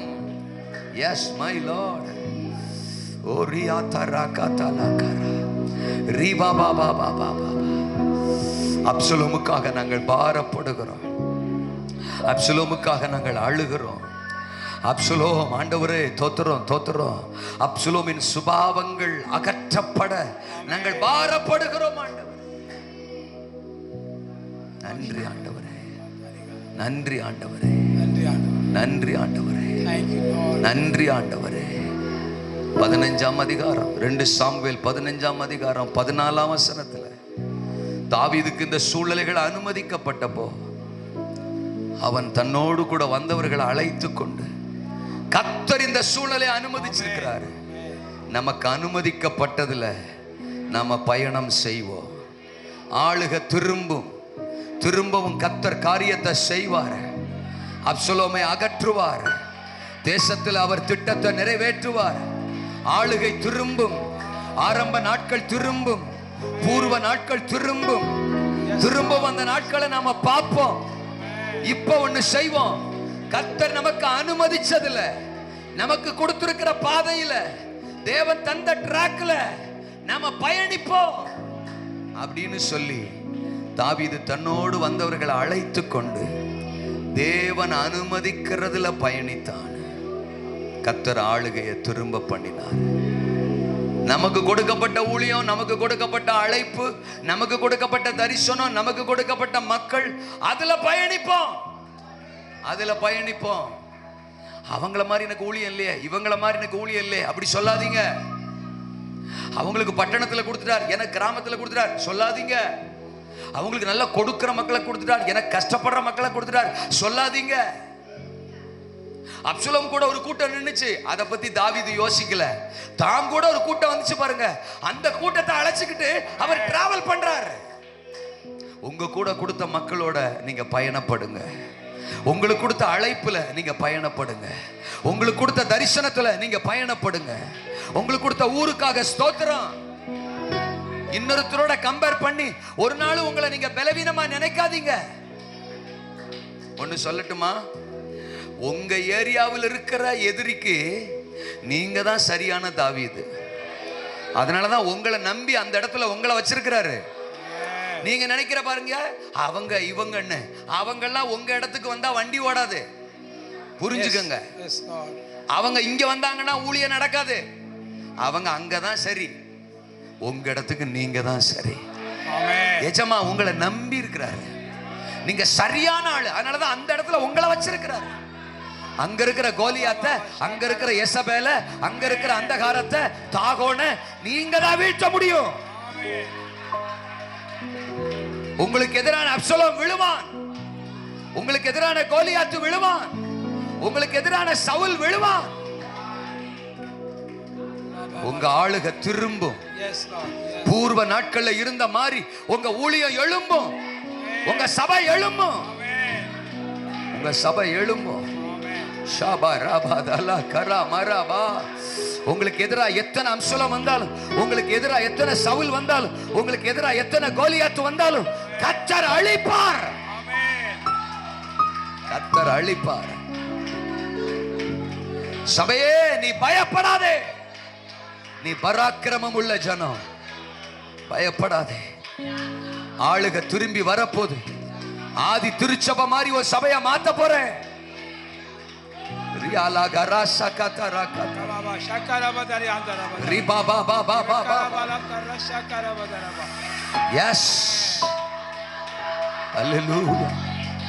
ரெண்டு சாமுவேல் 19 அதிகாரத்துல தாவீது தான் கூட இருந்தவங்களை யுத்தத்துக்குன்னு பிரிக்கிறான். யுத்தத்துக்குன்னு பிரிக்கிறான். நல்லா கவனிக்கணும். வனாந்திரத்துல தான் போறான், ஆனா அவன் கூட இருக்கிறவங்களை யுத்த வீரர்களா வச்சிருக்கிறான், யுத்த புருஷர்களா வச்சிருக்கிறான். அவங்க கையில எதுவுமே இல்ல, எல்லாத்தையும் விட்டுட்டு வெறுங்காலா நடந்து போறாங்க, செருப்பு கூட இல்ல. ஆனா எதிரிய வீழ்த்துறதுக்கு கையில ஆயுதம் இருந்துச்சு. இப்ப என்ன பண்றான், 3 டீமா பிரிக்கிறான். ஒரு கைய யோவாப்பு கையில ஒரு டீமை, ஒரு டீமை அபிசாய் கையில, ஒரு டீமை ஈத்தாய் கையில, 3 டீமை பிரிச்சு 3 பேர் கையில ஒப்பு கொடுக்கிறான். நானும் உங்க கூட யுத்தத்துக்கு வர்றேன்றான். அவங்க சொல்றாங்க, நீங்க வரவேணாம், நீங்க இங்க இருங்க, நாங்க போய் யுத்தம் பண்ணி உம்முடைய ஆளுகையை திருப்புவோம், உம்முடைய சிங்காசனத்தை திருப்புவோம். ஒரு தீர்க்க தரிசனம் சொல்லட்டுமா, உங்க கூட இருக்கிறவங்களை இன்னைக்கு ஆண்டவர் சொல்றாரு, உங்களை உட்கார வச்சு உங்க கண்ணுக்கு முன்னால எதிரிகளை வீழ்த்துகிற பலத்த யுத்த வீரர்களா உங்க பிள்ளைகளை கர்த்தர் பயன்படுத்த போறார். உங்க விசுவாச மக்களை கர்த்தர் பயன்படுத்த போறார். தாவீதுக்கு ஒரு யோவாப்பை கொடுத்தவர், ஒரு அபிஷாய கொடுத்தவர், ஒரு ஈத்தாய கொடுத்தவர். உங்க ஊழியத்துக்கு பல யோவாப்புகளை தர்றாரு, பல அபிஷாய்களை தர்றார், பல ஈத்தாய்களை தர்றார், உங்களுக்காக எழும்பி யுத்தம் பண்றவங்களை தர்றார். பூர்வ நாட்கள் இருந்த மாதிரி சபை திரும்ப போகுது. எத்தனை பேர் இன்னைக்கு கர்த்தர் என் கூட பேசினாரு, என் ஊழியத்தோட பேசினாரு, என்னை அர்ப்பணிக்க விரும்புறேன். அப்சலோம் அழிகிறான், அப்சலோமின் ஆவி அழிகிறது, அனுமதிக்கிற பாதையில நான் பயணம் பண்ணுவேன். ஒப்பு கொடுக்கிறவங்க உங்க வலது கரத்தை உயர்த்தலாம்.